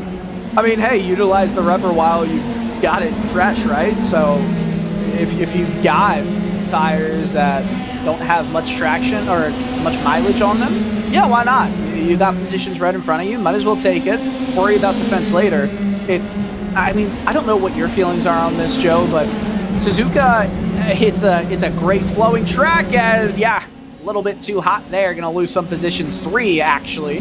Suzuka's one of those tracks where it is difficult to run, but if you get in front and you can make your car wide, it's not the hardest track to defend runs against.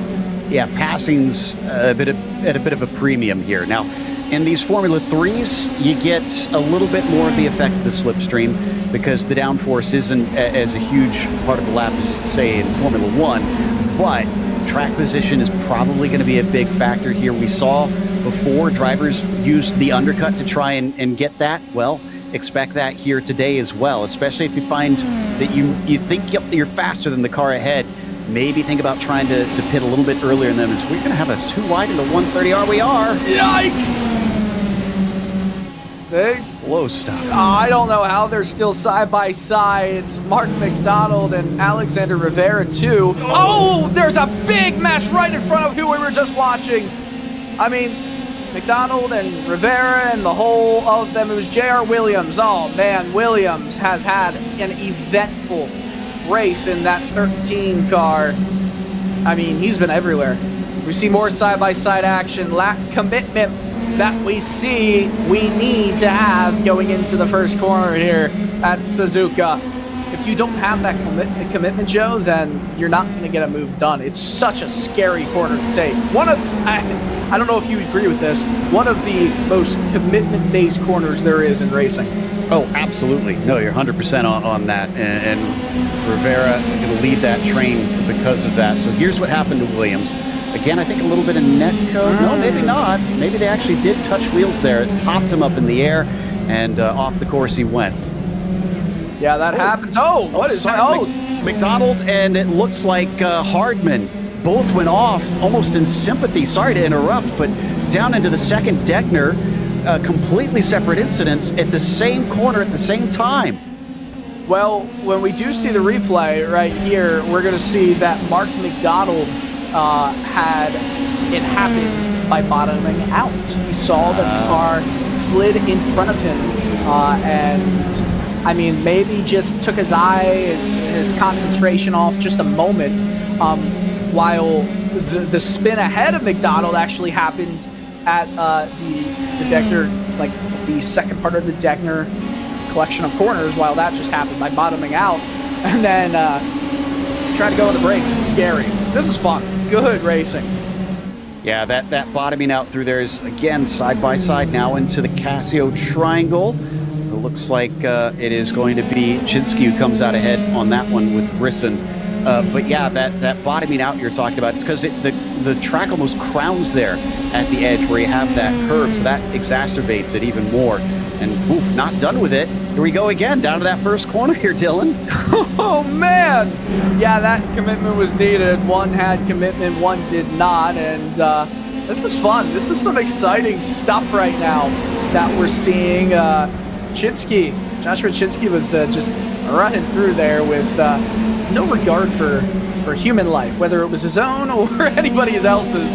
That takes some willpower, man. He's right behind another car, I believe, not on the same lap. It's Christian Jasper 4 laps down. Not a night that Christian is wanting, but they go through Degner and they'll run up to the hairpin to try and just separate themselves. Such an exciting run right now. I think Chinsky's the fastest among these because that's two very impressive moves that he made. He's going to have to try to break the slipstream from Larkamp and Brisson behind him, or else they're just going to follow him forward. His next goal is Rivera up in the 222. Well, you see how many spots he has gained? He has gained 13 on the day. Actually, he gained 14 on the day, and into the top 10. You saw that wiggle, though. That's going to hurt him going towards the run to 130R. Larkamp's going to look around the outside. Yikes. It should be flat out, but it's you have to give each other space here. Larkamp's got the speed. Wow, that was gutsy, and it's not over here. That was insanely impressive. And Chinsky will give some space to Tommy Brisson, who's right there as well. Brisson's now going to worry about the defense. That almost looked exactly like the incident that saw Mitch Green make contact, I'm sorry to forget, with who earlier in this race. Almost 3 wide. Goodness me, just great racing. It was Kevin Santiago. I said San Diego because I'm thinking of Anchorman. I figured that's what maybe you were referencing there. Okay, so Chinsky now got passed by Larkamp. He's actually used this to great effect. He's now starting to run away from them. So maybe Chinsky isn't the fastest, or maybe he just was battling a little bit too much with those behind after that pass got made. Well, when you make so many moves trying to climb through the field so early in a run, I mean, you know as well as anyone, you just burn those tires off. We see down into that first corner, just what a move for the moment, and then Mark McDonald, another mistake, that time with some substantial damage. Oh boy. This has been a little bit of a messy one, I will say, and we've lost, it looks like about half a dozen drivers at this point, so not too great of a surprise. Still haven't seen any scheduled pit stops, though, and we are actually just about a third of the way through, so we could see them maybe start to happen if anybody wants to go for the extreme undercut. I wouldn't bank on it, though, Dylan. I think we're going to see drivers aim, if they're going for the undercut, for about halfway. Well, the way I kind of look at it, and I don't know if you think this too, but because there's no worry about tires, this is specifically a fuel stop. Wouldn't the point be to go as many laps as you can on the tank of fuel you've got now to make that pit stop as fast as possible, the least amount of fuel to get in there? Obviously, give or take a lap or two, depending on if, what the competition is doing at any given moment, as we see some more slipstreaming. Chinsky, the front of this, you hear some rev limiters were being hit heading towards this first corner.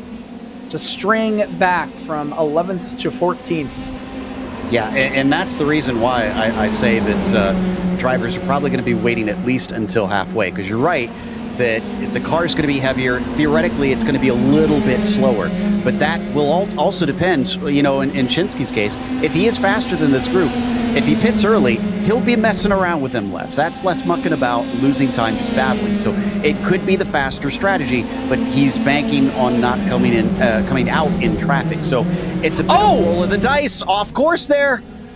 Stefan Larkamp, that was a massive shunt into the outside wall. I wouldn't be surprised if this is day over for him, right in front of the action that we were just watching. And yeah, he's towed it. He's down pit lane. Race over. Wonder if he just got on top of the curb. I think we're going to find out here in a second. because out of Degner 2, there's another similar situation where it kind of crowns on you, and that's exactly what happened. He did a little 50-50 grinds, and unfortunately the railing that he hit was not the one that he was grinding initially. Was this Tony Hawk? A little bit. A little bit. Pro Skater iRacing edition. I also have 20 years of skateboarding behind me, so I do have a little knowledge in that area. We're talking about you actually shredding the board. Oh yeah, it's been skating since 1999. All right.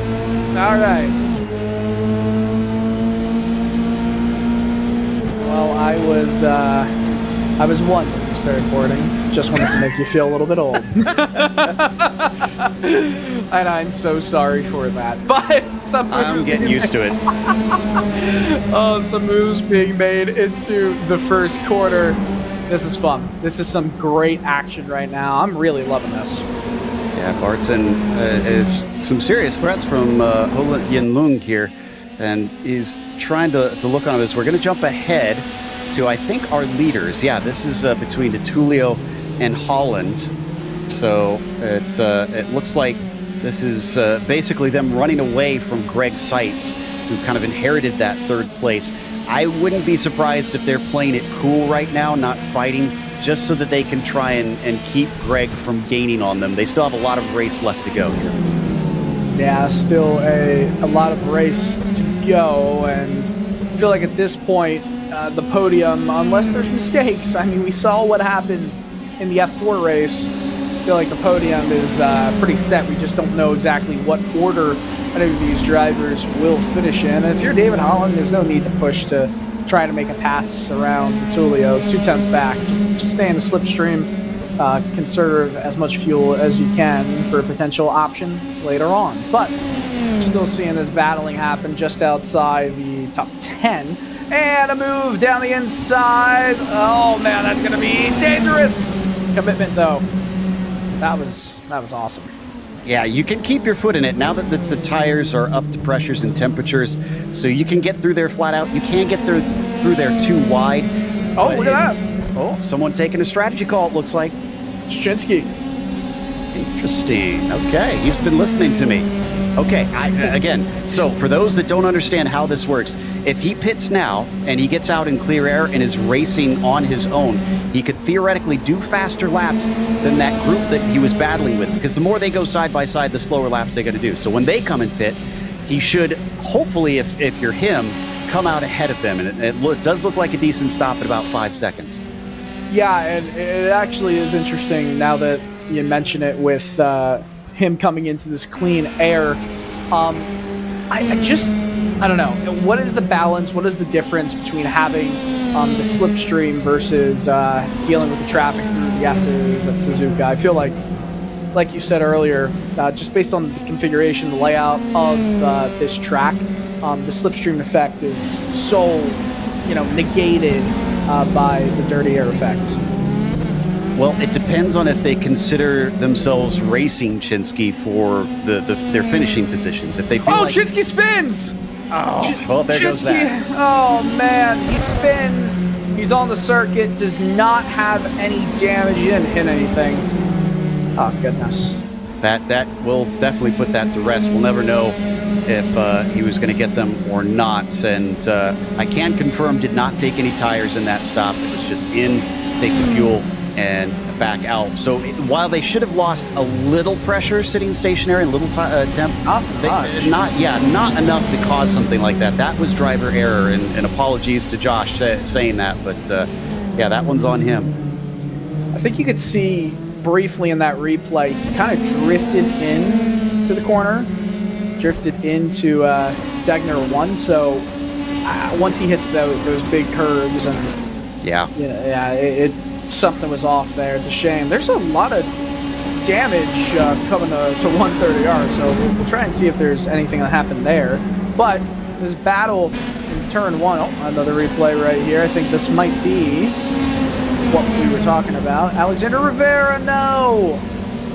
Rivera is having such a great race at this point, but Alexander will have to keep it moving down the order. Hey, we're over halfway through this race. And what I say, drivers who are going to try and undercut, going to try and do it halfway. So we've seen one. Jared Williams has been in pit lane, but that does not look like a scheduled stop. He's been there for quite a while. So see if anybody else bites.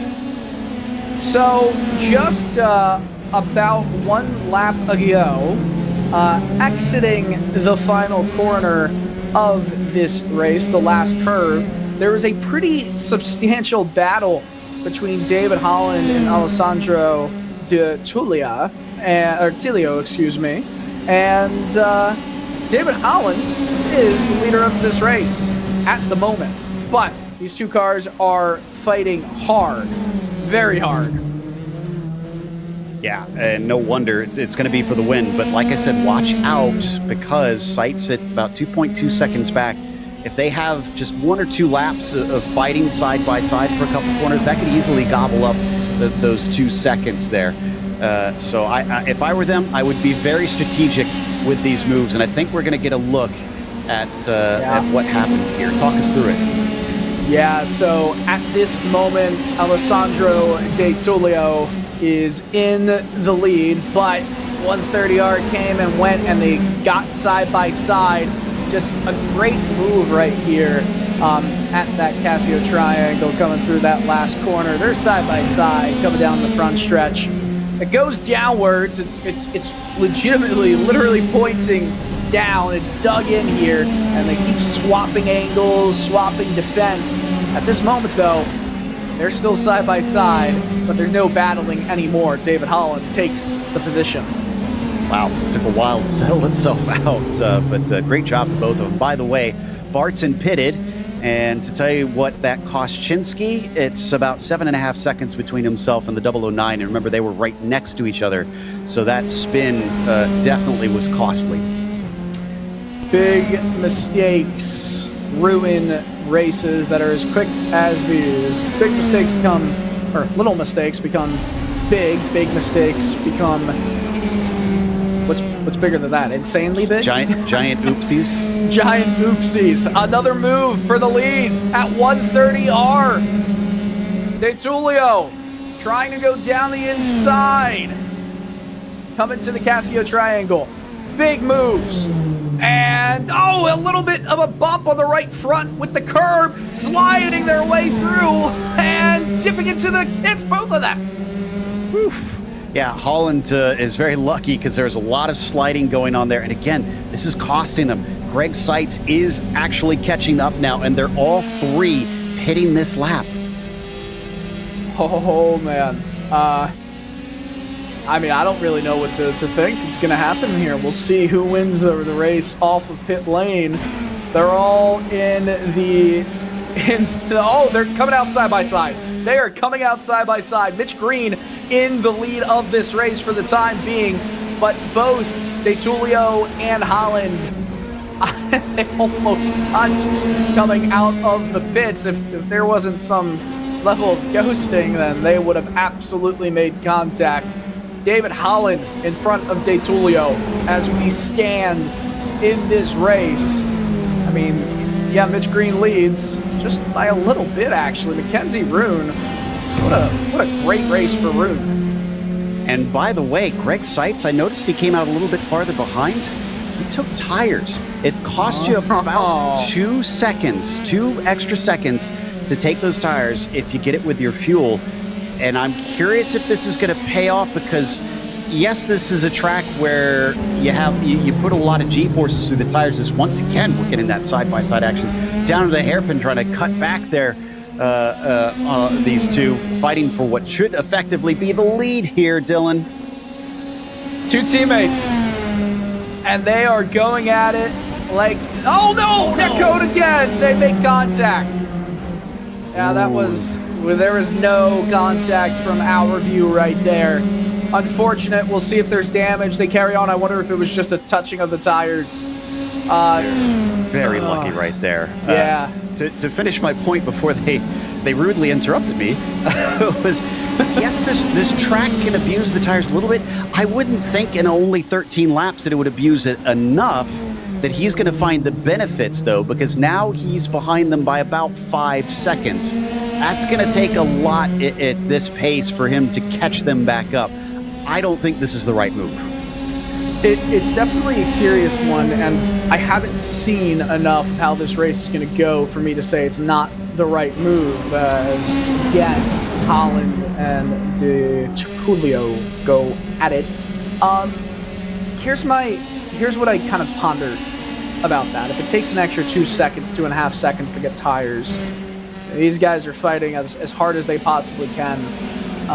There was no threat of falling another position for Seitz, right? So there was a gap built up for Seitz between he and 4th place, meaning that at least positionally there was no threat, as Rune is leading a pack of very angry people right now in this race who want to get by, and Mitch Green is doing just that. This is some great racing right behind for the lead. Yeah, Green ahead of Rune now, and Palacio's in there, so watch out for him and Crane Foose. Could be a real problem there. I mean, just nose to tail right now, so anybody has a tiny hiccup and they could lose multiple places. You make a really good point there about Greg not being under threat. Yeah, at that point, I talk about risk versus reward. Well, he has great rewards with very little risk, so you're right. Maybe it is a good call for him to take those tires, because otherwise maybe he wouldn't have caught them, and he's figuring, let's just do what they don't.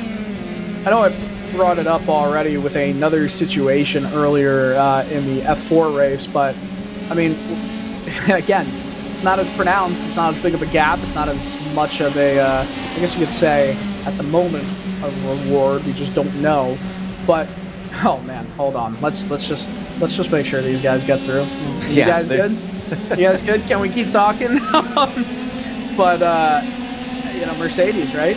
They had no gap in behind. They could both double stack and put fresh tires on, and almost won the race for the Mercedes team at Singapore. Well, Seitz is saying, you know what? Why not? Right? There's not too much of a risk for him in doing this. Indeed. So hence why he's going to try and go for it and see if it gets him anything. If not, then he's still in third, and nothing lost, nothing gained. But watching this onboard here, I think this is with Palacio that we're watching from here as we come through the S's and now into the Dunlop curve. Watch, let's stay on board all the way through the Dunlop, or the Degners here, because like I said, very frightening into there. I wanted to hear that throttle up and that shifting here in 4th to 5th gear. Coming to this hairpin all the way down to 1st gear. Very easy to unsettle the car under traction on the exit of the hairpin. Yeah, and these cars do have some grunt, so you can't just mash the throttle down and hope that it'll take you out of the corner. You got to kind of ease into it, be gentle. And on top of it, you've already got a pretty loose car, because it's got that jink off to the right on the way into it that really upsets it. And here we go again for the lead. Yeah, De Tulio got the lead. I feel like Collins saw, that speed through 130R and kind of let him go. Didn't try to fight it too much. As the 194 goes down the inside, Palacio of Mackenzie Rune, and Palacio has the position. All right, so that's P5, top 5 for him. But look at Mitchell Green. We've been seeing this a lot here, Dylan. The car in front of the train, if those behind start battling, they just run away laughing because everybody else is costing themselves time. Look at that gap. Wild. That is wild. I mean, it makes sense though, right? Yep. If you can get a little bit far enough ahead, then there's not much you got to worry about. I mean, obviously, you got to keep making some good lap times, but that's exactly what Mitch Green is doing. Obviously, Green involved in an incident with Kevin Sandiego earlier in this race. Sandiego, by the way, running in 19th, trying to make a move for 18th as we speak. So that's who was on the inside in the second row. A little update there. It's great racing, and look at Seitz's gap.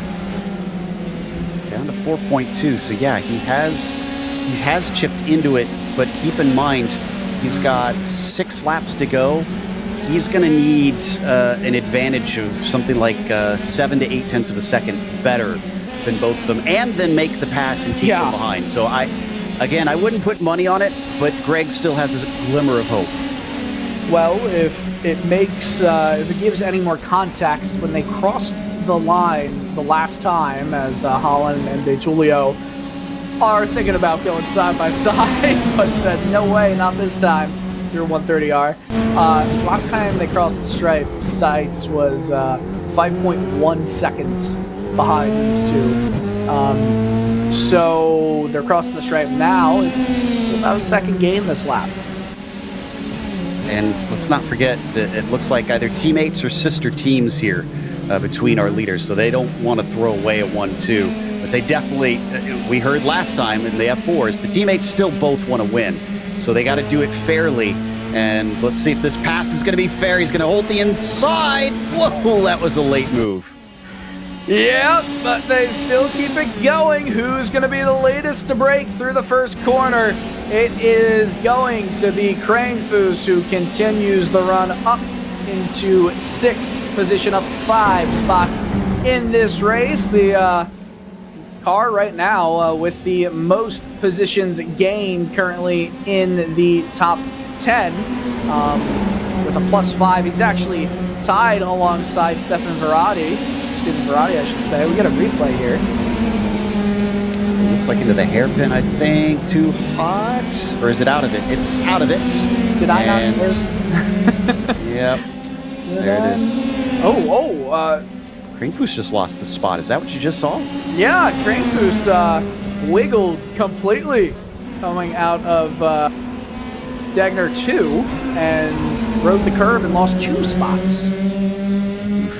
He got away lucky with that. That took away the position that he just gained. I will say the Rust Racing drivers are exactly as I remember them being, which is very brave drivers and willing to throw the car in there if they think they've got a chance there. Okay, so he took the first one pretty hard and the second one just as hard, and that's what caught him out. Yeah, and then it almost seemed like he collected it, but maybe when he tried to go back on the throttle, it was just high revs and the rear tires did not have good contact with the ground and lack of traction. All right, David Holland is there, but he's lifting. not. Yeah, I think they recognize the threat. Yeah, you're right. It is down to 3.8 seconds. Last lap was a 51.7 for Seitz. Holland with a 52.1. So, yeah, that's about half a second quicker. Still don't think that's enough, but they're getting wise. Getting very wise here. It's smart not to fight. You want to bring home this win, and Seitz is saying, dang it, I just want you guys to keep on fighting, keep on keeping on. This battle's definitely keeping on right now, as Verratti is 1 spot behind Velasco. Uh-oh. That's Barton. So Barton just said over the team radio, which is not used often.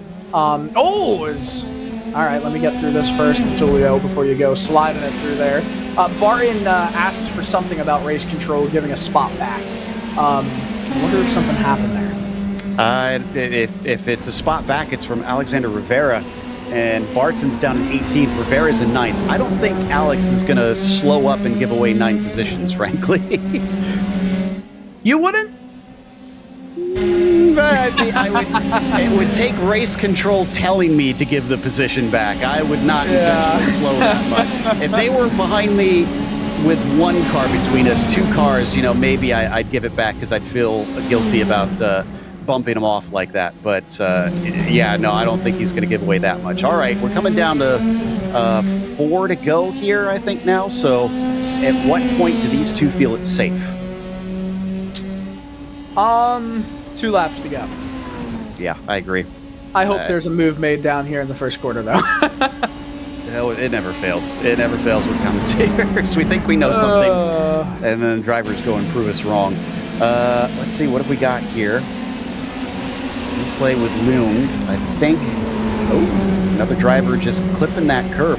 He barely touched that, Dylan. That is a bit shocking that the car was that loose. Usually he has to be completely straddling it for it to go away, but it looks like you don't even want to get near them in Spoon. I almost wonder if there was something funky going on with, what he was doing with his gears. Maybe he swapped down into a lower gear a little bit at too high of a rate of speed, and could that have maybe turned the car around? It could be, yeah. It could have been that it was just kind of on edge there, and the car gave way. That's definitely a corner where you've got to push the limits to get the most out of it, and it's a razor thin edge between in control and out of it. Yeah, I can tell you for sure it was a matter of him just going on the edge a little bit too much too soon at too high of a rate of speed, and nothing to do with gearing. But 3.5 laps to go. This is going to be an exciting conclusion. I have no doubt about that, because it's still 3.5 seconds. They've stopped the bleeding to sights, and they seem to know that they have to wait as we check in with the number 13 here. So this is down into the Degners, trying to figure out who we're looking at. That is Williams, actually. It's been a night. It's been a night for Williams. Yeah, he had that super long pit stop, 31 seconds. He must have had some damage to repair. Maybe he had lost his front wing or something. And oh, we're back at the leaders, Dylan.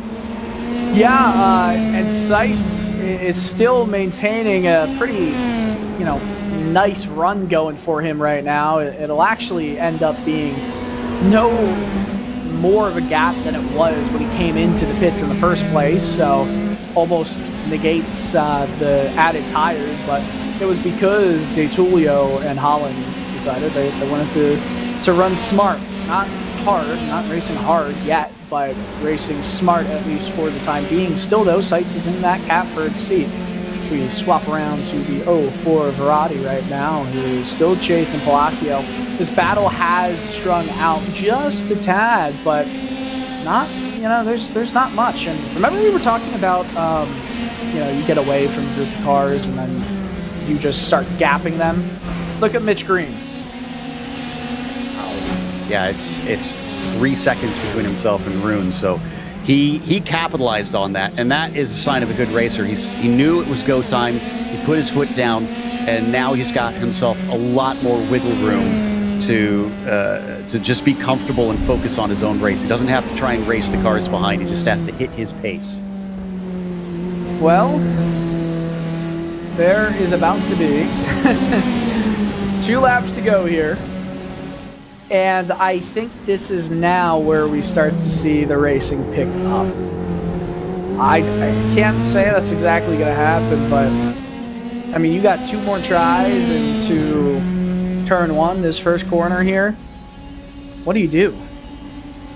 I think from what we've seen, I'm assuming that the move's probably going to come down into the Casio triangle.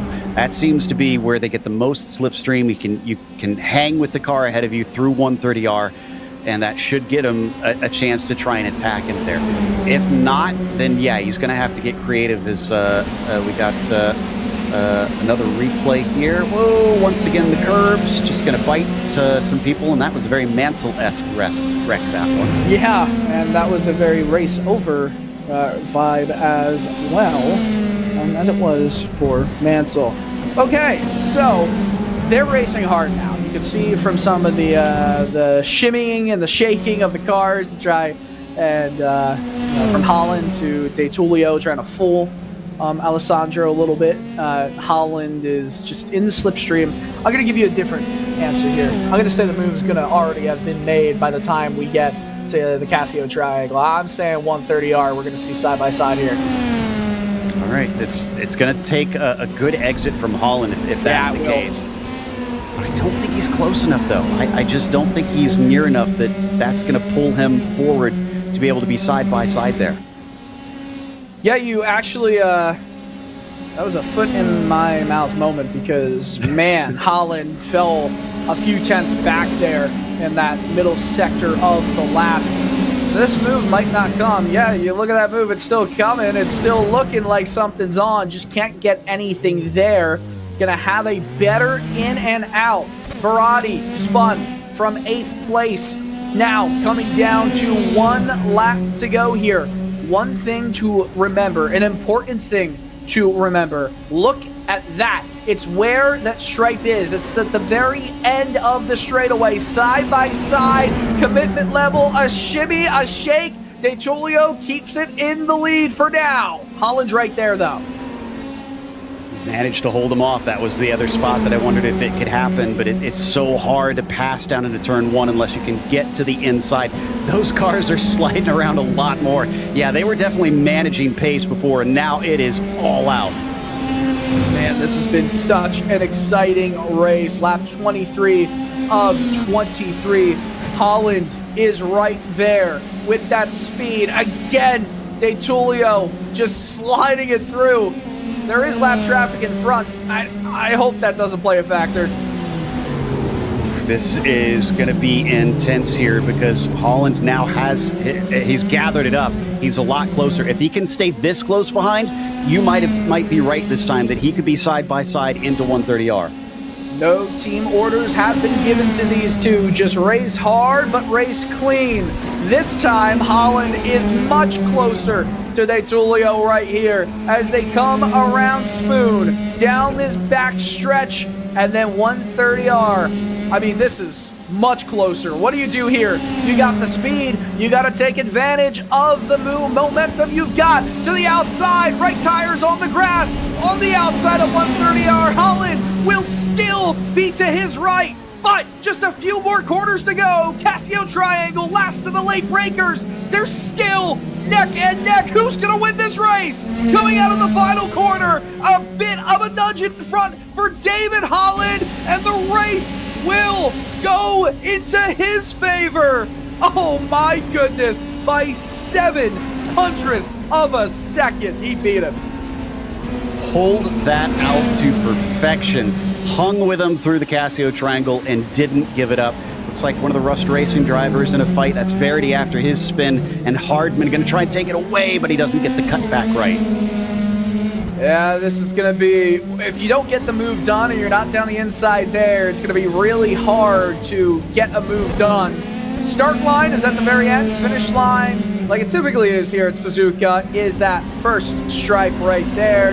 Another final move, nothing doing there. I cannot believe we saw such an amazing battle between Holland and De Tullio. Just so impressive. Great respect shown between the pair of them, and Holland will reap the rewards. I'm sure there'll be some talks, some friendly talks afterwards about the battle, some pats on the back, but also some analyzing internally about what did I do that I can do different next time. For sure, results, 23 laps of racing. David Holland, who also set the fastest lap on lap 3, wins this race. Alessandro De Tullio, the Floridian driver, down 78 thousandths of a second, almost 800ths of a second in behind. Greg Seitz had an interesting strategy call, did not hurt, but did not help him at the end. Mitch Green, the Rust Racing Iron teammate of Seitz, will finish around 11 seconds back of him in P4, with Mackenzie Roon in 5th. Palacio, Cranefus, Verratti, Hardman, Rivera round out your top 10. Joe, we're going to keep it rolling here as we have a lot of results to go by. Brisson, Ritters, Chinsky, Ridgeway, Barton, Dube, Thurman, San Diego. Great run for Kevin, but just does not go. Well, great run in qualifying and a chance to potentially fight for a podium spot. It almost feels like it was taken away from him at the beginning. J.R. Williams, topsy-turvy day. Jeff Groff rounds out the top 20. John Quinn, Leo Ho Yin Leong finishes in 22nd. Richard Swindells in 23rd. Nicholas Collender, Mark McDonald, who had some interesting run-ins in this race, 25th. And then Joey Haynes, last car to finish on the lead lap in 26th.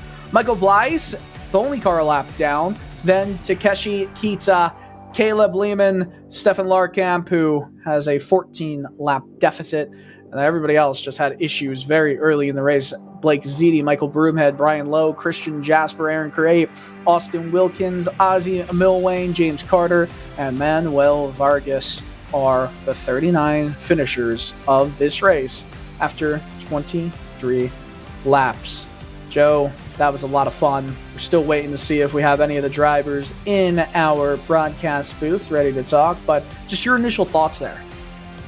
I think we saw what we tend to see in the F3 series. It's the start of a new season, so the first couple laps get a little bit messy, but there will be a lot of talks amongst the drivers and with the stewards, and they'll learn to clean it up. And I guarantee you by the end of the season, it'll be a lot tidier at the beginnings of races, and then especially there at the front of the field. Fantastic stuff between Holland and DeTulio, and Greg Seitz. Credit to him for trying to be clever. It didn't quite work, but I give him credit for being on the ball and making that decision in the moment.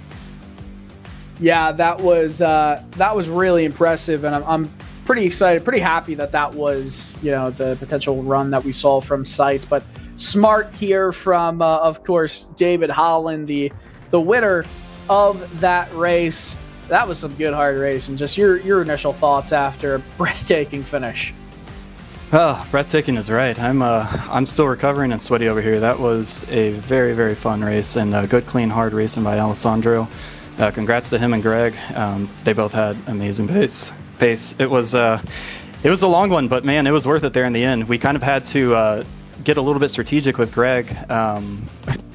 We learned that he took tires, so we started kind of pacing ourselves a bit and then saving it for the end. But yeah, that was a great race. It's kind of funny. Joe and I up in the broadcast booth noticed that you guys were just kind of helping each other out. Did not want to. You wanted to do the Carlos Sainz, Lando Norris move. Is what I was thinking, where you're helping each other out to make sure no one can reach you or get by you. So smart there. When did you guys always say you were going to unleash? 2 laps to go? Yeah, I let Al know 2 laps to go. We were going to go racing in, and he was cool with it. So, yeah, that was that. But, man, he was just so fast. For some reason, my car felt a lot better behind him, and normally that's not the case. Normally you get out in the clean air, and it's better. And I think he kind of felt the same as well. He would get out in front, and I think we just had a little bit too much on the nose. But, yeah, that was what we did, and it was a lot of fun. Well, with this being the start of the season, getting off to that great of a result, especially for Delta Sport, for the team, what are your hopes for the rest of the year? Yeah, hopefully we can keep it up. This was actually me and Alessandro's kind of first race back. We've been taking a break for a bit, so it's nice to come back and kind of pick up right where we left off. And hopefully we can continue it throughout the year. Looks like we had a pretty good results for the rest of the Delta Sport guys. McKenzie in the top 5 in his first race with the team, so huge congrats to him. Also have to give an apology to Kevin on the first lap. Going down the back straight, I didn't really have a tow from Alessandro that was going to keep me from getting past, so I had to play defensive, and I think he kind of got caught up in that a little bit. So apologies to him. Not really much that he could have done there. Well, that was certainly a way to re-welcome yourself back into the league and to season 4. David Holland, the winner of this race, congrats once again. Thanks. See you guys. Well, Joe, I believe we have, of course, Alessandro De Tullio waiting in the wings. P2, you want to take him? Absolutely, Alessandro. Congratulations on a second place, but 0.08 of a second short of beating David. You guys knew that you were going to be racing in. Did you feel like you could hold him back? Were you surprised that he was able to pip you? Hey, good evening, guys. Yeah, good race. Clean race with David. I think we were both pretty good on pace, and then towards the end it just became a bit of a battle, and it was super close there at the end. But luckily we got away with 1-2 for the team, and no contact, no nothing. So good finish, and congrats to David. He drove an amazing race. We heard from David that you guys were aware that Greg had taken tires at some point there in the second half of the race. Did that surprise you? Did you think that it was for sure a no tire race, and you didn't think you would catch up initially? Yeah, I mean, coming into the race, I haven't been on the sim in like a year, so I didn't even read anything much, and then I didn't know the race was so long, so on the tire situation, I was kind of lost. I didn't know what to do, so I just went without tire change, and then I realized Greg took tires, so me and David, we communicated a bit. We told each other to not battle as much because he was on fresh tires, and then battle in the last few laps. So yeah, we were aware, and I think the new tire was maybe a bit of an advantage, but I don't know if it's worth the time. Well, once you guys started working together, it did look like it evened out a lot more. So I'd say you made the right call in the end, considering the positions that you came up with. A podium here at Suzuka to kick things off. I believe it's Bathurst up next. Yeah, Bathurst is up next. So can you guys do back-to-back 1-2s? Yeah, I think so. Bathurst will be interesting. I think with the long straights, it'll be a bit closer. So I think Greg will be there as well. He's a very quick guy. He started 5th or 6th in this race, so he didn't have the best starting spot, and he was still pretty close to us. So I think he's one to watch for. I think he'll be there with us. Well, best of luck there, and again, congratulations to kick things off on your return with a podium. Thank you, guys. Alessandro DiTullio in second. Speaking of Greg Seitz, Dylan, I think you've caught up with him, so let's pick his brain. Yeah, really excited to talk with Greg here. I think the question that's been on Joe and my mind up in the broadcast booth is, what was the thinking behind that tire call? It almost ended up working for you if it wasn't two teammates up front.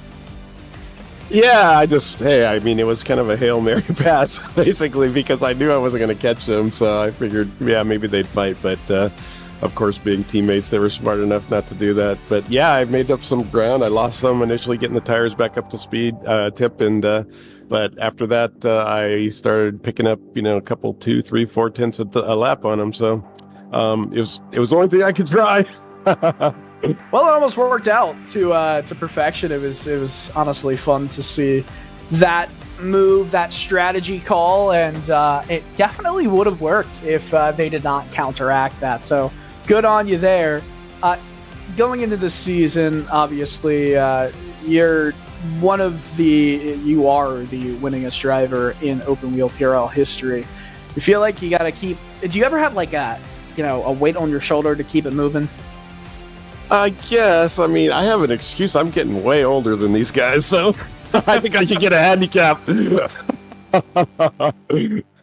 getting younger and I'm getting older. I don't know. Well, that's fair. I should add that David Holland, who, of course, wins this race, actually now has you beat just by 14 wins in here. He's got 35 wins. You got 21. But other than that, you're both ahead of everybody else. So...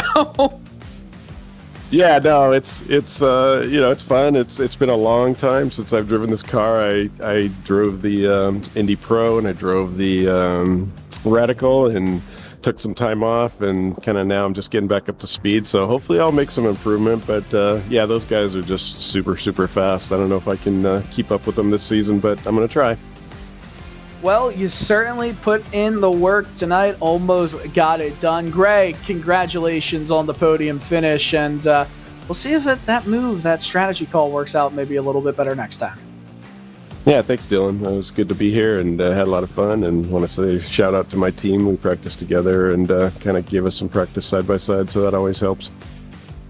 Awesome. Well, Greg, you take care. And I guess, Joe, for you and I, there's... not much more to talk about, except here's what's next in PRL F3 and F4 competition. For F4, it's the Hungaroring. That track always difficult to pass on for especially higher power, higher downforce-based cars that are open wheel. It's going to be different, though, obviously, when the draft party gets into effect, but I still feel like passing will be, and track position will be so important here. It definitely will. Bathurst, it'll be important for part of the lap, but then we heard the mention of both the Mountain and Conrad Straight. They're so long that drivers are going to be swapping back and forth, but then once you get up to the mountain section, it has to be single file through there. You have to be either brave or foolish to try passes, basically all the way from Griffin's Bend down to Forest Elbow. Bathurst is so much fun to just watch racing there. I cannot wait to see open wheel cars at, Bathurst. 39 of them. Can you imagine being one of those drivers in there? I've tried it before, and yeah, it's terrifying. They used to have open wheels there in real life, but this is a long, long time ago. I can't fathom just how brave you had to have been to attempt that. Just wild. But both races tonight end with some exciting finishes, and of course, two teammates, and both of them finish 1-2. It's been a fun one. Suzuka for F3, Interlagos for F4. I'm Dylan Coyle alongside Joe Peak. We wish you all a pleasant good evening and good night and good racing.